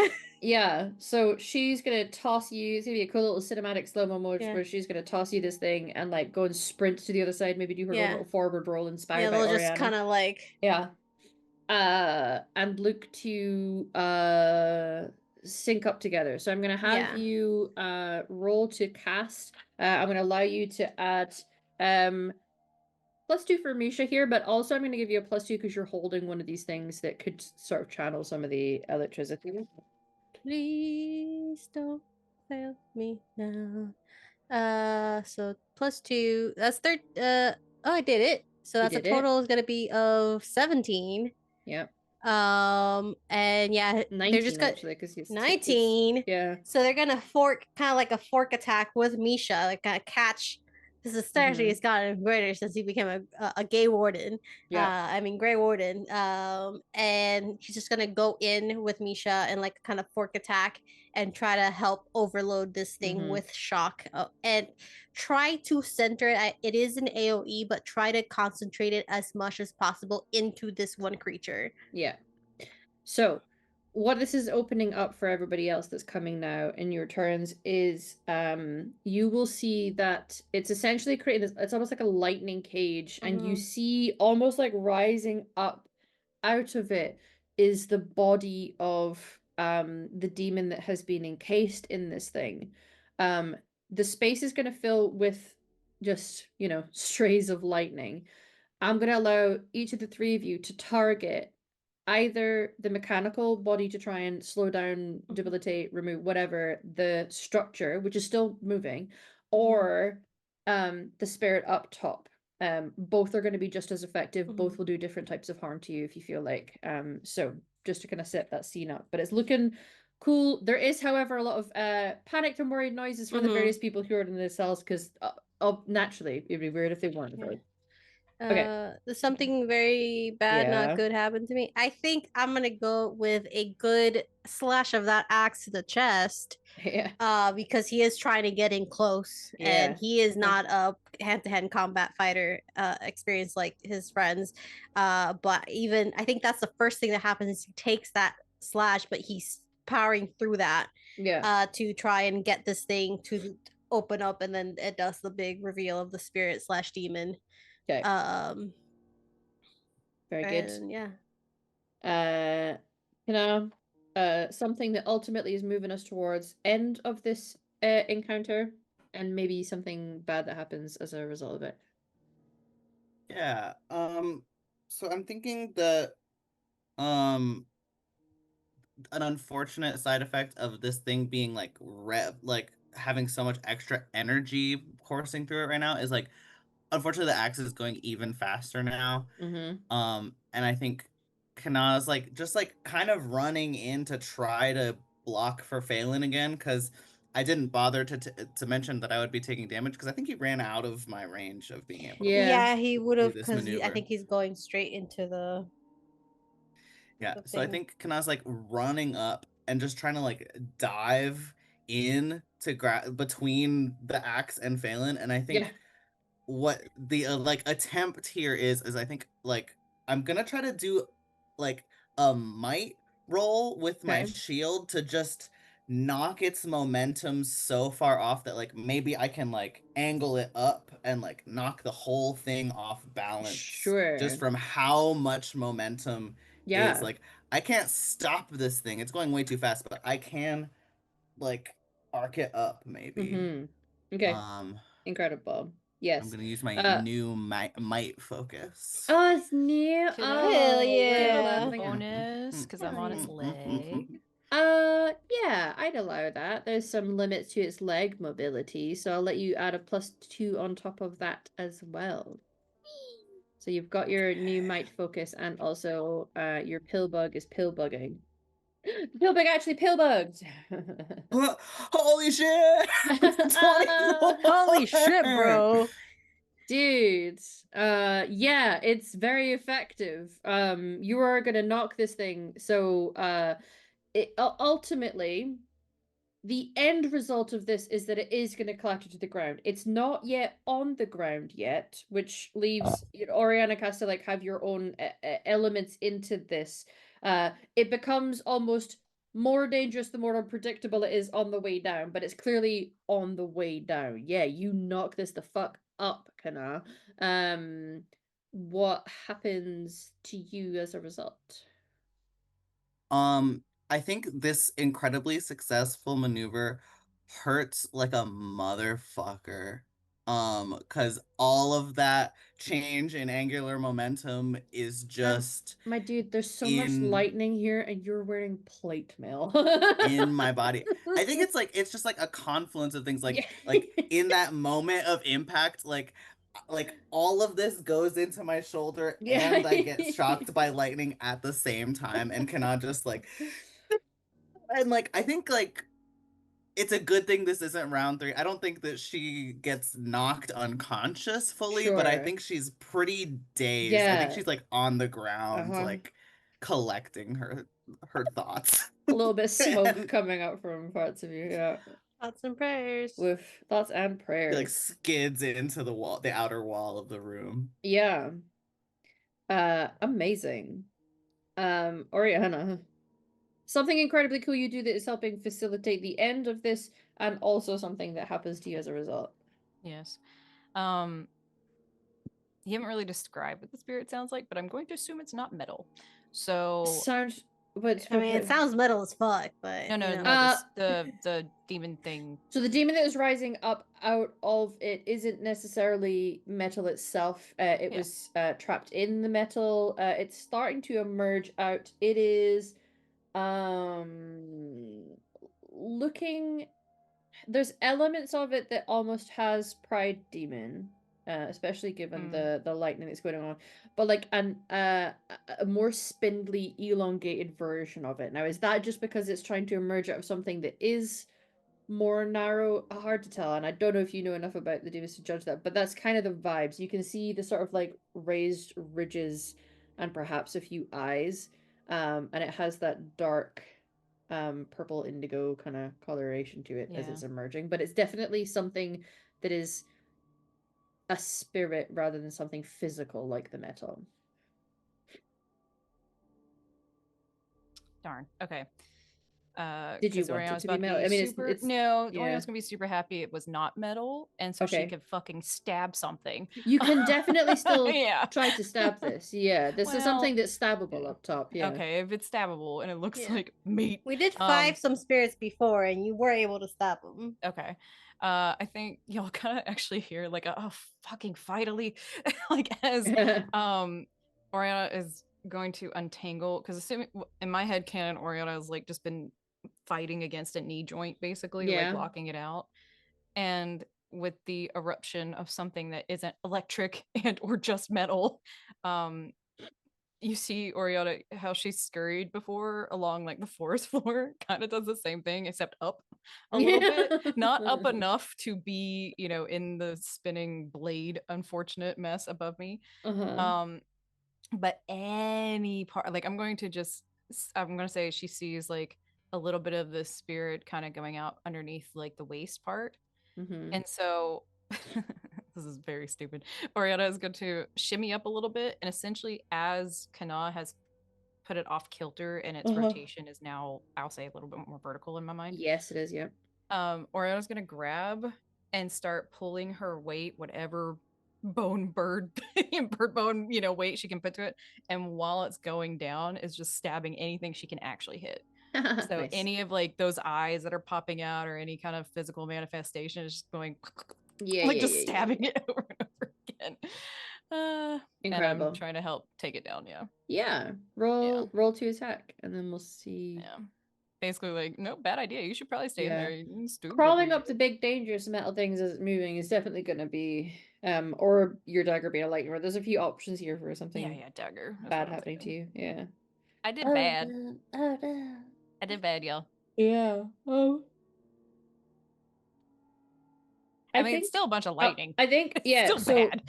What it is I think you go to like plunge your dagger in, and you will feel it going in. Now, it's not necessarily that this is like gonna take out this spirit. It's gonna ride and become a little angry about it. And I think rather than it being like a 11, well, you whiffed it. You do stab it, but in the motion of stabbing into this thing, it is going to cause some harm to befall you because of that action. So the 11 is just leading to arc. That. Like, you know how energy or lightning arcs when it hits, Yeah, it bounces a little bit. I think you'll just see it. Yeah. Because I took the dagger out like an idiot, got too excited. Yeah. But the main thing is just distraction, and I want it to keep falling. I don't want it to regain. Yes. Yeah. It's definitely still going. Yeah. So this thing is careening to the ground, question mark. The blade that was spinning around like this is now starting to go on its side and potentially going to become just, there's a lot of stuff going on. Cass, this place is chaotic. What are you doing to pull in the final finishing blow? I think as Cass starts to see it like tip towards the ground, is gonna kind of shift and like, I think with one hand try and grab the axe it's holding and like force it to the ground, and with the other hand not quite bring her axe up, but like almost brace it to try and like slash into like the spirit's neck rather than the metal, to try and like sort of lever it up. Yeah. And see if she can get like a killing blow in this thing. Okay. Sure. Roll to attack. Yeah, we'll see. We'll see if that works at all. Hello? Okay, there you go. Yeah. 18 is good. Yes. You are able to get in and ultimately finish off the spirit that had been trapped here. And like, it's not, please describe something pretty dramatic that is going to happen to you, but ultimately the spirit is going to be released back to the fate, essentially what's going to happen. And this thing is going to clatter to the ground. I think what happens to Cass is almost twofold, and that she forces the spinning axe down to the ground, and it like, it's metal on stone, it makes a horrible noise, but it also like shears a little and like just like clips her calf like upwards, which is not nice. But also she was so focused on the axe because she saw a big shiny axe and thought, I want that she just forgot that it had projectiles. So she's she's forced this thing down. It's slashed up her calf. She's like, ow, not great. Axe goes up through the spirit's neck, and as it like is released back to the Fade, just as like one last like sick joke, it's like, and she's like, okay. Through the shoulder. Outside. It's like almost in the same moment, like spirit to the Fade, bolt to the shoulder. She's like, Okay. Fair enough. Earned that, I guess. So this thing is going to clatter to the ground. The space has been dangerous with spinning axe, projectiles, now lightning everywhere. There was a demon coming out. There's a lot of stuff going on. You guys are all clambering around trying to take this thing out. We're all hurt. Yes, you guys are all definitely injured at this point. And however, you have been successful. We can shift over from our that's a sudden cut off with that music. Successful in this moment. The metal creature is now laying crumpled on the ground. You can see that there are definitely people in these cells. They are cowering to get as far as you can whilst in a small contained space. Be as far away from what is going on as possible and trying to be low to the ground to avoid projectiles, etc. You're in this space. Now that also won't have been particularly quiet. What do we do? Oh. Yeah. Fair. Okay. I think and it's not conscious, but I did just get group healing. Yeah. And I also just got spell whisks. I'm gonna use them +1. So I think as Phelan is getting up, we see and I'll cast it. Let's see if it happens. Oh, thank God, it does. Hopefully the other one will go off. Great. Who knows? We see him get up, and we see these little motes of that a similar kind of like veil fire color kind of start appearing around him, and as he looks around, sees Kana clattered to the ground.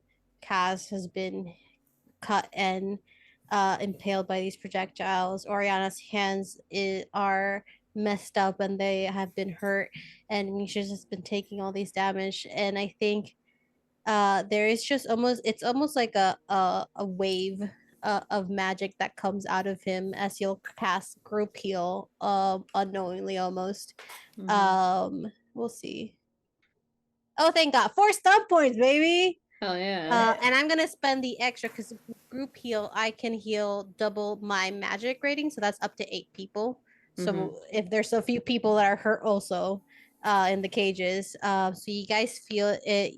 It's almost like a base in the chest, but it's a spreading as you feel that it's spreading coolness and warmness of like almost getting like Vicks vapor rub like rubbed onto your chest.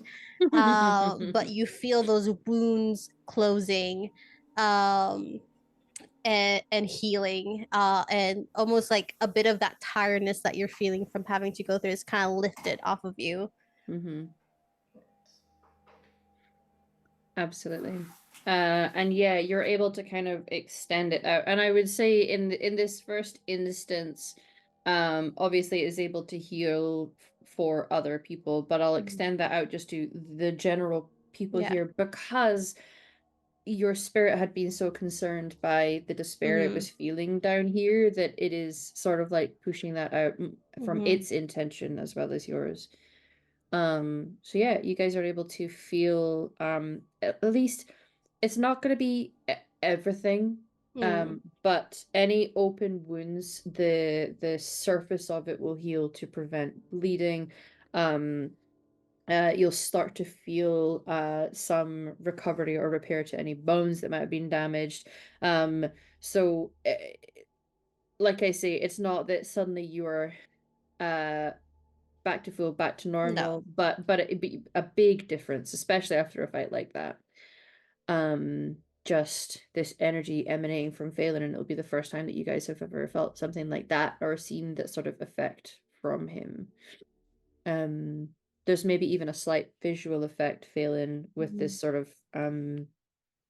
echo effect of the spirit around you. Yeah. I feel like that spirit, the echo is definitely like a lot brighter, and it does seem like just a very apparent like overlaying of the spirit, like the leaf ears, the more prominent elven nose, and like the eyes glowing that same kind of spirit veil fire green, as he gets up, and it's just his main concern is just making sure that his people are all right. Mm-hmm. Mm-hmm. We gotta get them out of those cages. Yeah. Let's see if there's a key around or something, or maybe we can break hinges. I don't know. Kind of like rolling up, like, just, you know, the little hobbles. Phelan will help Oriana up. Yeah, thank you. Is there any, you know, conveniently located hook on a wall with a ring of keys on it? You are Just hanging also a out. rogue. Yeah. That doesn't mean anything. Yeah. He's like, not that type of rogue. We just see Not that type of insufficient rogue. skill. Yeah, Insufficient insufficient skill. God damn it, Zephyr, you're my rogue. You don't see anything in this area, no. Okay. Hey, Cass. Yeah. Can you hit those locks? Do you want me to just rip the doors off? What do you want from me? And we'll just kind of like gently approach, not that she's very good at this, but to the people in there, is there anyone conscious? People seem conscious. There's a couple who are going to remain looking quite weak, just from the state or perhaps how long they'd been here. There's a few. I mean, we're talking a mix of ages and races and genders, and you know, it's Yeah. Indiscriminate. yeah, there's a few different people here. I think the one standing most to attention that you are approaching appears to be a human man.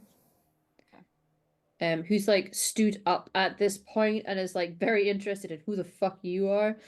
You collectively as a group, not you, Oriana. Yeah. Mhm. Just hands up and do you know how they open these? Who has a key? Anything? Someone in charge. So helpful. I don't know. What do you want me to say? I Okay. don't know his name. No, I was just curious, like, did they keep it like in this room kind of thing and we could find it instead of whatever we've got to try to cobble together to get this open? No, there's nothing in here. I don't think Okay. he carries it with him. Perhaps this person that works here with him. We saw one person, a few of us, when we came in here. I don't know if he serves him. Oh, okay. Well, how about this? If you'll get a good brief description of them while we figure this out, and I would highly suggest backing up in case we have to break it. Just gives a real not Yeah. confident smile. While that's happening, I think Phelan would be looking at the other cages, and to the weakest ones, he is handing out his water skin, any rations that he may have, um, seeing if anyone's like physically hurt, if he needs to offer those services, but just even if they can't, if they have to wait a little bit to open these, like through the bars, just getting whatever he can to these people. Yeah, it does seem that like some of them it's an exhaustion thing perhaps. That healing is not necessarily what they need. Yeah. There's no wounds here, but proper rest and food and sleep and you know whatever Yeah. like these sorts of things might affect it, but you can help the people that you can at least through the bars. This person is going to describe one that two of you have already met, which is Mikolai. They will say shorter human man, dark hair, that he occasionally comes in and clearly has keys. They don't know he doesn't know much beyond that. You know, is this person he just he occasionally comes in and I saw that guy. He's the one that let us in through the front. and then Same there is the guy person with the that is cart? in charge. Sorry, was that the same guy at the cart? No. Or was that a different No. person? Oh, okay. Sorry, go ahead. And then the person who's in charge is slight of figure. uh, white or blonde hair. I suppose they have a tattoo on their neck and their chin. They always seem to be wearing red. Okay, But thank you. we haven't. I've since being put in here. I haven't had much dealings apart from occasionally someone will bring food, but they don't have to seem to have keys. At Phelan all? is behind Oriana, giving him like a piece of bread. Yeah, wait. If I look at this door, did he say no keys at all? Like there's no lock? The person who comes in with the food doesn't seem to have keys. Got you. Okay, okay. But there is a Yeah. lock. Yes. Okay, okay. Yeah. I was like, oh, we're fucked. All right. Okay. I'm going to attempt to pick this first, and if that doesn't work, then I guess we'll just do other things. Sure. Thank you. From the carnage of the metal around us, is there any kind of like slivers that might hold up for me to try to lockpick this? Because I don't have a lockpick. This is gonna be bad. If nothing else, I can try to bump it like a skeleton key. I don't think that's gonna work. But yeah, I don't know if you were to try and just use scraps of metal as lockpicks, we may be looking at quite a high DC. I don't got a lockpick though. I'm not that kind of rogue, y'all. You should have thought about that. I will stab Balin. No, I'm just kidding.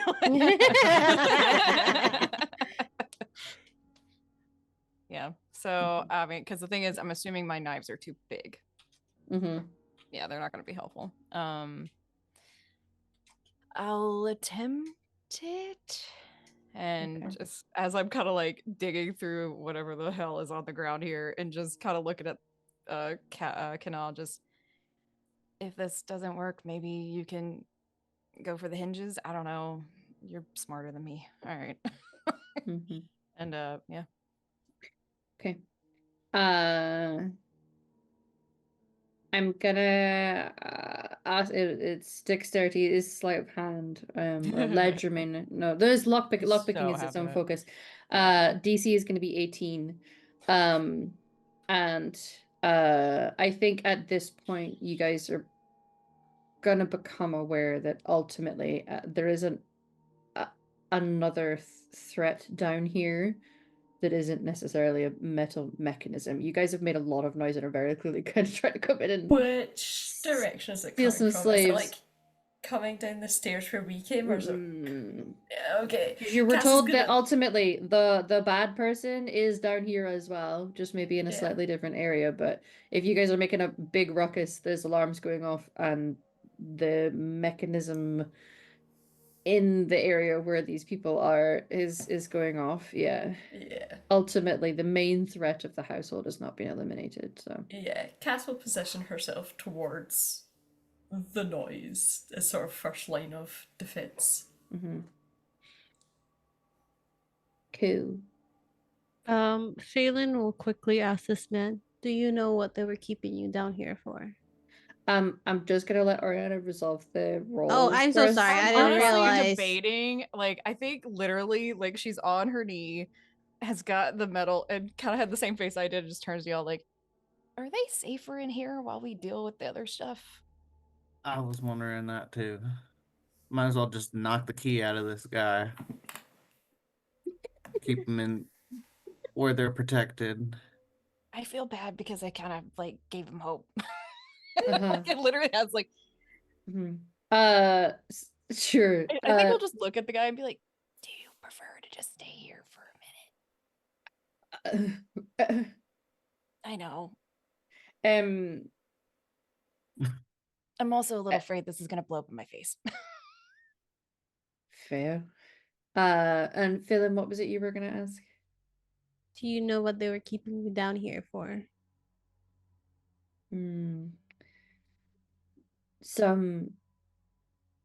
When I first got here, there were people who were put on a boat. somewhere here leads off. They always go that direction. And he points in the opposite direction of where you first came in. So go in that direction and then are not seen from again. I think I can piece together what was happening. I think they're yeah.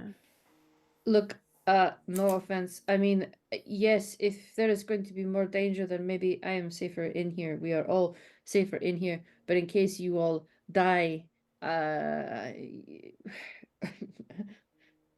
worry then that these cages won't be open. But no, I gotcha. if you're going to knock the key out of him, can you please I'll at make least attempt sure it. that Just step back. they die? Yeah. All right, I'll attempt it. I'm sure it's not gonna be great, but So you can And, stay like, here in the meantime. And really, Oh! I love that because it's like Let's it just go. meets it, and I love that. Yeah, I would say or there's this moment where occasionally what you're doing feels like it is in some way blessed from something. Now, you were probably raised to be Andrastian. That doesn't necessarily mean that you have to be Andrastian, but it's the most common for people from Ferelden. To have this moment of like, you're really not convinced you could replicate what you just did here because you just pulled off what should be pretty impossible. And the 5 stump points, I mean, if there's things that you want to spend it on instead, that's fine. But I will say, essentially, the bits of metal that you managed to do this with have remained intact, at least. They have not broken. And you're able to slip this lock for this guy. I would like to... hold on. So sorry. If I could... Because the thing is, I've kind of already used it, but I'll see what you think about this. There's resources at hand. So choose a focus that you don't have that falls in the same ability as the test you're making. If I could bank that, but that's totally fine because we'll probably forget about it. I think, honestly... If we remember it, I'm fine with you banking it. Yeah. Appreciate it. And I think just... Like, it's just kind of going... Trying to... You know when you're panicking, you're trying to control your breathing a little bit, and I'm trying to listen really hard for this because that's not really a good thing I'm at, or a thing I'm good at. And just, I think the spite of him just going, well, you're probably gonna die, and that's not what he said. I'm worried that Oriana but that's sure. Like, yes.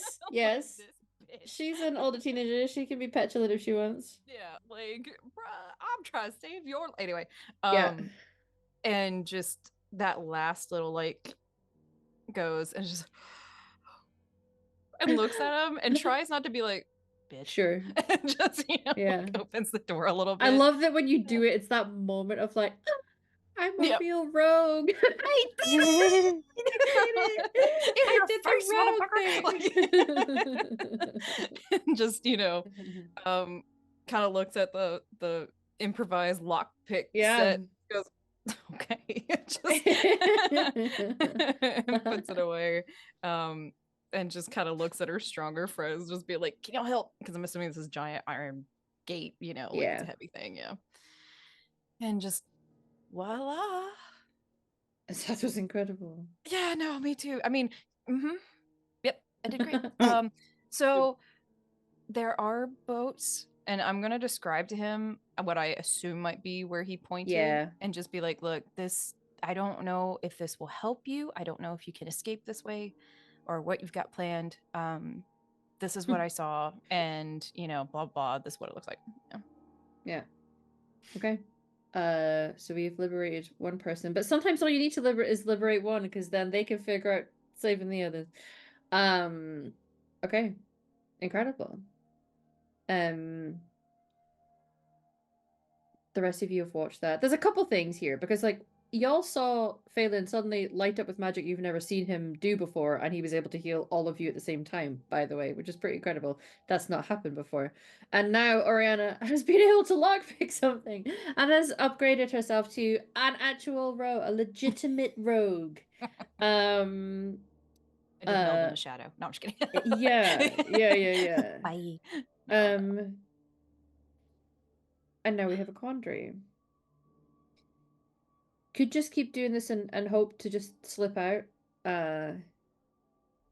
But if we don't It's punch this guy in the taint, it's it an will option. happen again. Sure. Sure. I think this is the moment where Misha's gonna dare to speak up. She's been a little more quiet compared to her previous very vocal and happy to express herself way. Hey, so the what comes next side of things is maybe not for everyone, and so I am more than happy to go in and try and deal with whatever has been spearheading this operation, because that's what my training and position is for. But if any of you want to just stay here and look after these guys and just plan an escape route for them, like, that's totes fine, because that's part of what we do also. And she's like trying not to look at Oriana, but she knows, she's been able to pick up enough with what's being discussed that clearly there was a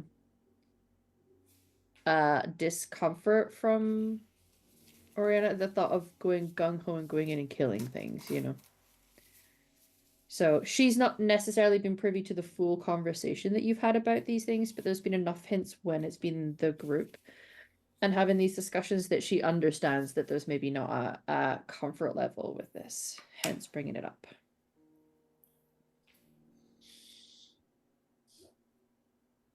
I get you. To be honest, I feel more useful trying to help these people out. Actually, that's a lie. I feel more useful. I do like stab people quite well. It's, that's just kind of what you learn when you hunt. Everyone has hearts and some core, and like lifts up the hands too with the like lightning scars. Just everything has some weakness to exploit. That all sounds bad the way I said it, but you know what I mean. But let me put it this way.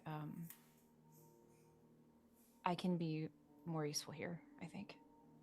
And if anyone comes in, I can stab them. So, yay. I don't know if that wasn't the point, but you know what I mean. Yeah. I mean, I did it once. I could probably open the rest, right? Yeah. Yeah. Sure. It's like, has her axe.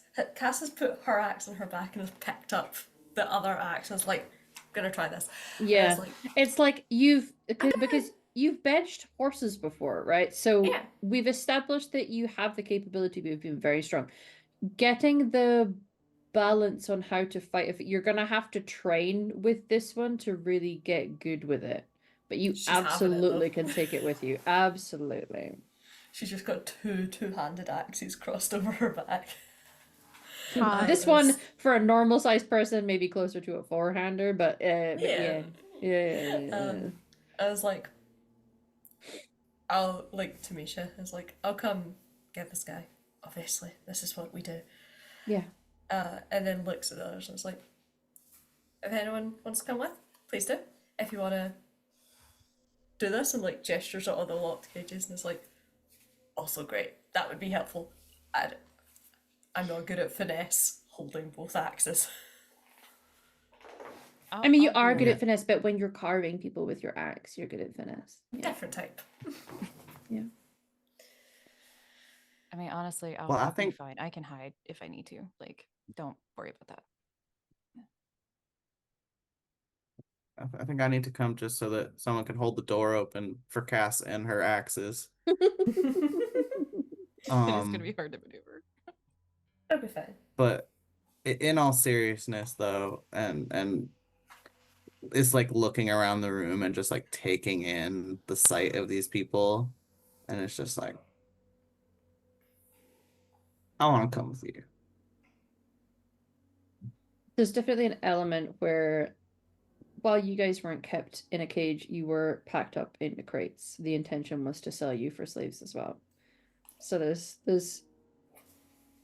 enough of a vibe of remembered trauma for that, for sure. I can stay with Oriana. Help these people out while you guys take care of them. Okay. Yeah, just heal them all at once. Because that's the thing I you can do guess. now. Yeah, I wasn't gonna focus on that till we were all like done, because I'd never done that before. That was awesome. You Well, how have about like you an guys? aura around you. An aura. You have an aura. Yeah. Yeah, that's a friend. Um, Oh, What? don't worry about it. Huh? No. I feel like people will worry Well, about it, now but I'm it's worried okay. about You it. I know, trust you. That's a you friend. can If go you with guys them. go, You can go fight the dude. It's you fine. guys go, and as long as you stay alive, I can heal you. Okay, I can do that. Oriana, it's a Hmm? friend. Calm down. That okay. That's never a good sentence in this case, I don't think. I don't know, but it just doesn't sound like a good one. Do you know what spirits are, Oriana? Yes. And demons, like yes. Do you know what differentiates a demon from a spirit? At this point, I think you actually see her look at the other poor normies that are stuck in these cages. Can they hear this? I can, yeah. I mean, they'll have I mean, also it's seen kind of the magic that obvious, was yeah. happening. Yeah. Yeah. That cat is very much out of the bag. Well, they can kill me, but I did help kind of fucking break them out if they want. I mean, I don't think they're going to kill you. I just think they might be scared if you But keep that was me talking as about as a friend. player. Yeah. Yeah. Like- But Oriana. I think she kind of just gets closer to you and it's like, look, you're fine, okay? I'm just trying not to freak out these poor people anymore. I don't think there's a lot that's gonna freak them out even more than what they've already been through. I understand that Yes, I know. I understand that what I do is not easy to manage. You've made that very clear. I understand that. But you have to trust me. I'm You either already trust me or here. you don't. Yeah, I know. That's what I'm saying. I'm already here. Trust me. The moment you were talking about fire going, it's okay, and it's green fire's not good, okay? But What green fire? don't worry about it. No, I'm just kidding. Like, I think she's just like, you didn't see the green fire all the way down the hall? Huh? Is that where you were? Oh, okay, sure. I We'll think talk about as that this later. as this conversation is happening, Cass is like edging towards where Yeah. she can hear action happening. Like, oh, yeah, Uh-huh. I could Look, just look. sneak away from this.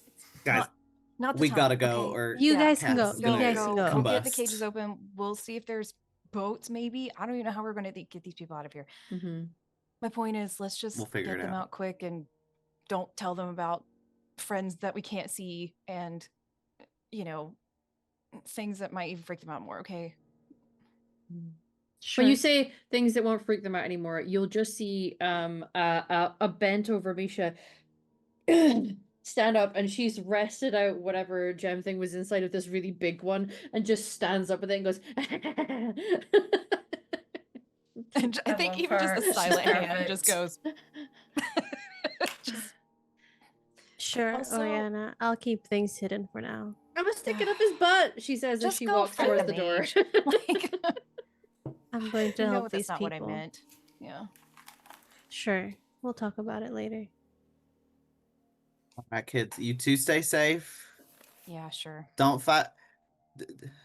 Don't fight too much. Seriously, Bye. be careful. We'll see you when you Behave. get back. Go Just stay punch alive. people in the taint. Whatever. If you're alive, I can heal you. Bye. I can't heal dead. Not yet. I'll do my best. Cass is already off. Cass is like, bye. So yeah, I'll toddle off after yeah, the long-legged ones. I'm just imagining clink, clink, clink, clink, clink. yeah. Clang, clang, clang, clang, clang, clang. Yeah. There's like the heavy foots of being a big tall canary warrior. There's the Yeah. clang clang clang of dwarf wearing plate armor, and then like deceptively soft footed canary mage behind you guys. I think that's As so you guys beautiful. yeah, head off to where you're going. The other two are able to help out in some part.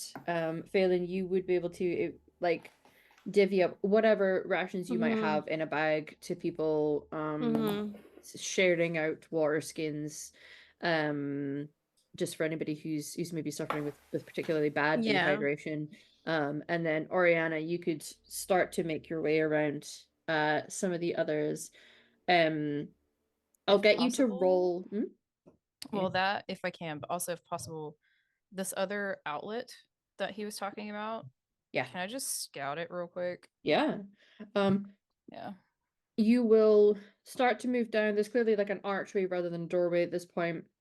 Just around a corner, a little stretch of a corridor, and then there's some steps down, and you can hear and smell that there is access to the sea here. It's a very particular odor when you are near the sea.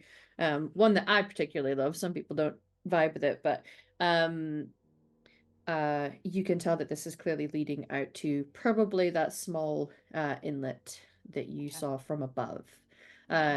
You can get a little closer if you like, but it's clear that they move people down through here. Great. And I'm more just concerned there's no one like, you know, I'm just gonna set up this boat and just one person out there. You know what I mean? Like Feel free to roll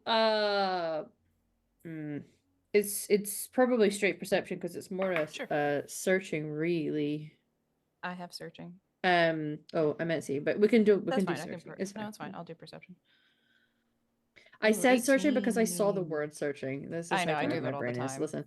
Yeah. It is great. I think when you get down there, you can tell that there's clearly some people in that area. When you get down just enough to then see across it, but not so close that you're revealing your location to these people. There's two people who are kind of like sat on a boat. It is such that it is able to be in this smaller inlet without completely grinding itself against the coastline. But robust enough to probably do some sea travel. Like, because you lived in a coastal area, I will say you can tell that this is not designed for wide sea travel. This would not be able to cross an ocean or sea, but it could sail along coastlines easily Yeah, we enough. don't have the coast. Yeah, so wherever this is going, it's not built for large or long scale travel, but would be able to hug coastlines. And it's big enough to house Yes. how many people we have. Yes. Okay. Yeah. That's the main It's thing. not it's clearly got a slight below deck, probably a shallow one, but you don't imagine they're very ceremonious in how they keep people. Yeah. It looks, for all intents and purposes, if you were to see this from a coastline, like a fishing vessel. Gotcha. But you know enough about what's going on here that that's probably not its actual intentions, but if the powers that be were to see it, they're not going to pull it up because you would also know and understand, because everyone in Thedas kind of does. Outside of Tevinter, slavery is outlawed. It is illegal. Yeah. So this sort of operation has to be very covert. We'll take that back to Phelan, and then whoever we can get out and is mobile, essentially, and just like the first dude that I talked to, and just kind of go, hey, so have an idea, but there's this many people. Like, essentially, we don't have to kill them. If you know, you can if you want to, if that's your prerogative. But if we can just get them out of the way, we can take the boat. Essentially, that kind of plan. Yeah, I'll say given enough time, whatever these guys are going to see and then have to deal with at the start of next episode, you guys would have enough time to slowly make your way through the different It's cages. also possible, if we don't kill those two people, get information as to where they're heading, because this seems to only be one step of whatever slave trade route they've been taking. Yeah, if they know. Yeah, I can ask. Yeah. Okay. So yeah. For the other two, technically three with Musha, you guys are able to go down the corridor that had been heading for the left from the stairwell.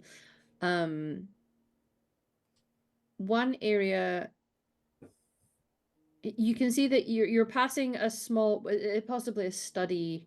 If you were to try and crack the door open, nobody's in it necessarily. You become aware that the place that will be for action is a little further down this corridor into what is essentially a workshop of sorts, a laboratory.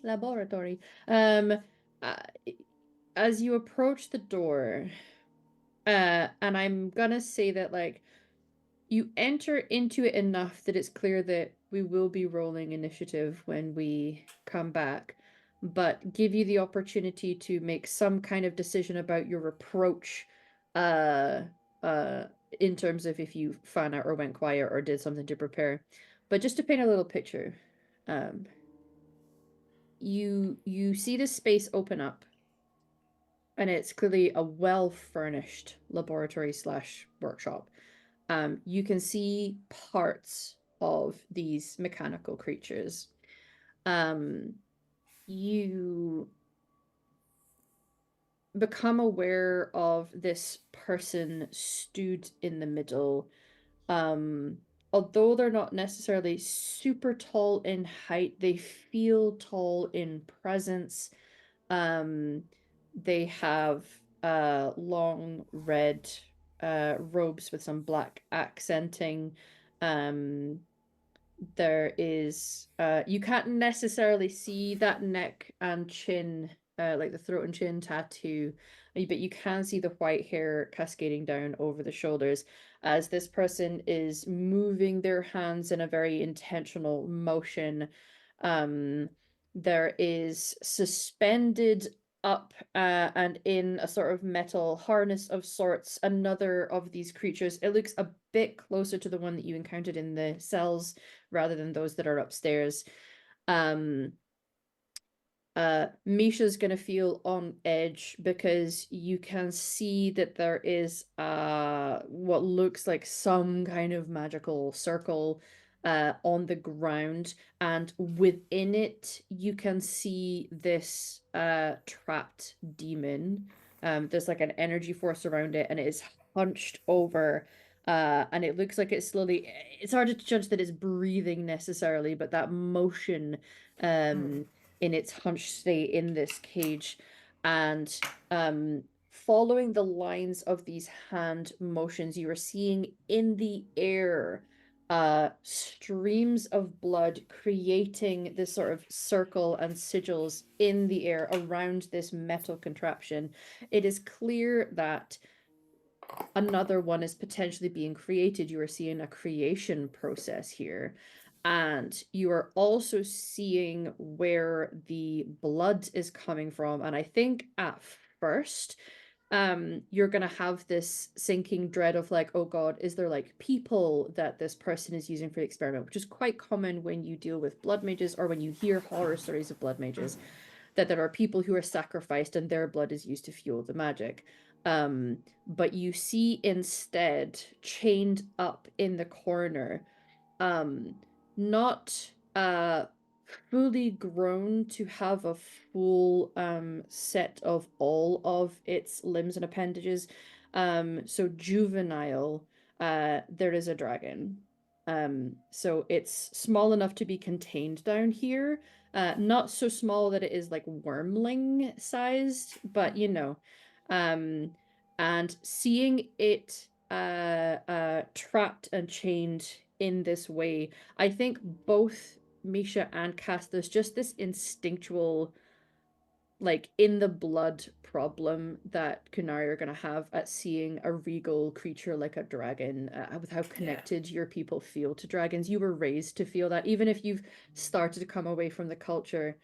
There is such a primal instinctual fury that you feel at seeing this happening. And it is the reaction of the dragon to your presence, these people that are in there, that it's going to like shift and move and look at you and make out this defensive growl because it's in a weakened state where it is vulnerable to if someone was to come in and try to cause it harm because it can't defend itself. So it reacts, which causes the caster to react. And their head just turns to the side slightly, where you can see this face that is quite pretty by all accounts. Jenna's a little hard to judge. But they are gonna catch a sight of you with a little grin on their face. And we will dive into the action next session. There's a few moving Yay. parts here. Potentially 3 big threats, maybe 4. We'll see what happens. What It if depends on we how you get a decide dragon to be our pet? Is all I'm saying. Oh my god, Rainy would love a dragon as a pet. Yeah. Oh, Rainy would lose her fucking mind. Yeah. Imagine if we came back with a dragon, we're like, Rainy, listen. Listen, I had a dragon in one of Humu's Dragon Age game. Yeah. I'll do it again. So convincing it that you're not a threat is going to be hard, but it's not impossible. Okay, wonderful. If we That let it is eat the its end captor. of today's session. Was full of lightning and combat and fighting and owies and potentially liberation of trapped people, and hopefully we will be picking up the start of next session with some taint punching. Very good.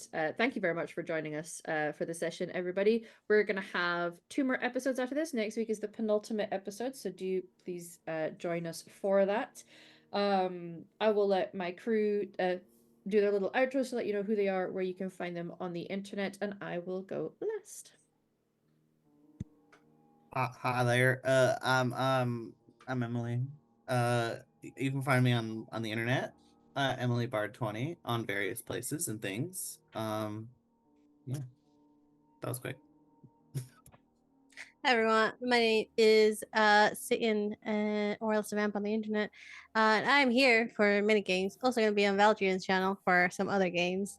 Yeah, that's me. Sorry, it was just the face you made afterwards. Amazing. Hi, everyone. I'm Torrid. I've been playing Oriana. As far as the place to find me, the easiest place is on Twitch at Torrin Talks Creativity. And we have a season coming to a close in about a month on an interview podcast. And it's been a really good, cozy time. So if you need a little cozy break from all of that in the world, yeah, we just deep dive on hyper focused topics and just have a good old time. Hi everyone, I'm Bex. I was cast today. You can find me at Phoenix Force on Blue Sky, where I'm just generally yapping about various things. I recently did a talk at WrestlePosium about women's professional wrestling, which is my hyper focus of the minute, and Aristotle's catharsis and how those things all interact. It is free on YouTube, and you can find the link on my socials. And I got other stuff that happens sometimes. That's it. Yes. And hello, it's me, or Hamalu, on the internet. You can find me at Hamalu in various places. I don't use social media very often, but if you go to my link tree, you'll find all the other shit that I do. Stage will be here next 2 weeks to finish off Blood and Lyrium. We are gonna be having a few things that have been pre-recorded coming out. I know, Emily, I'm happy for you to plug. We don't have the exact start date because of a couple of technical things, but we do have a show that's coming out very soon on that. And then there's 2 other things in the chamber that are pre-recorded and ready to go. And then next Saturday, you'll see me over at Val's channel for a game that we've called V2K because it's Vampire the Masquerade Detroit by Night, but it's in the year 1999. And we thought that was funny and they're clever.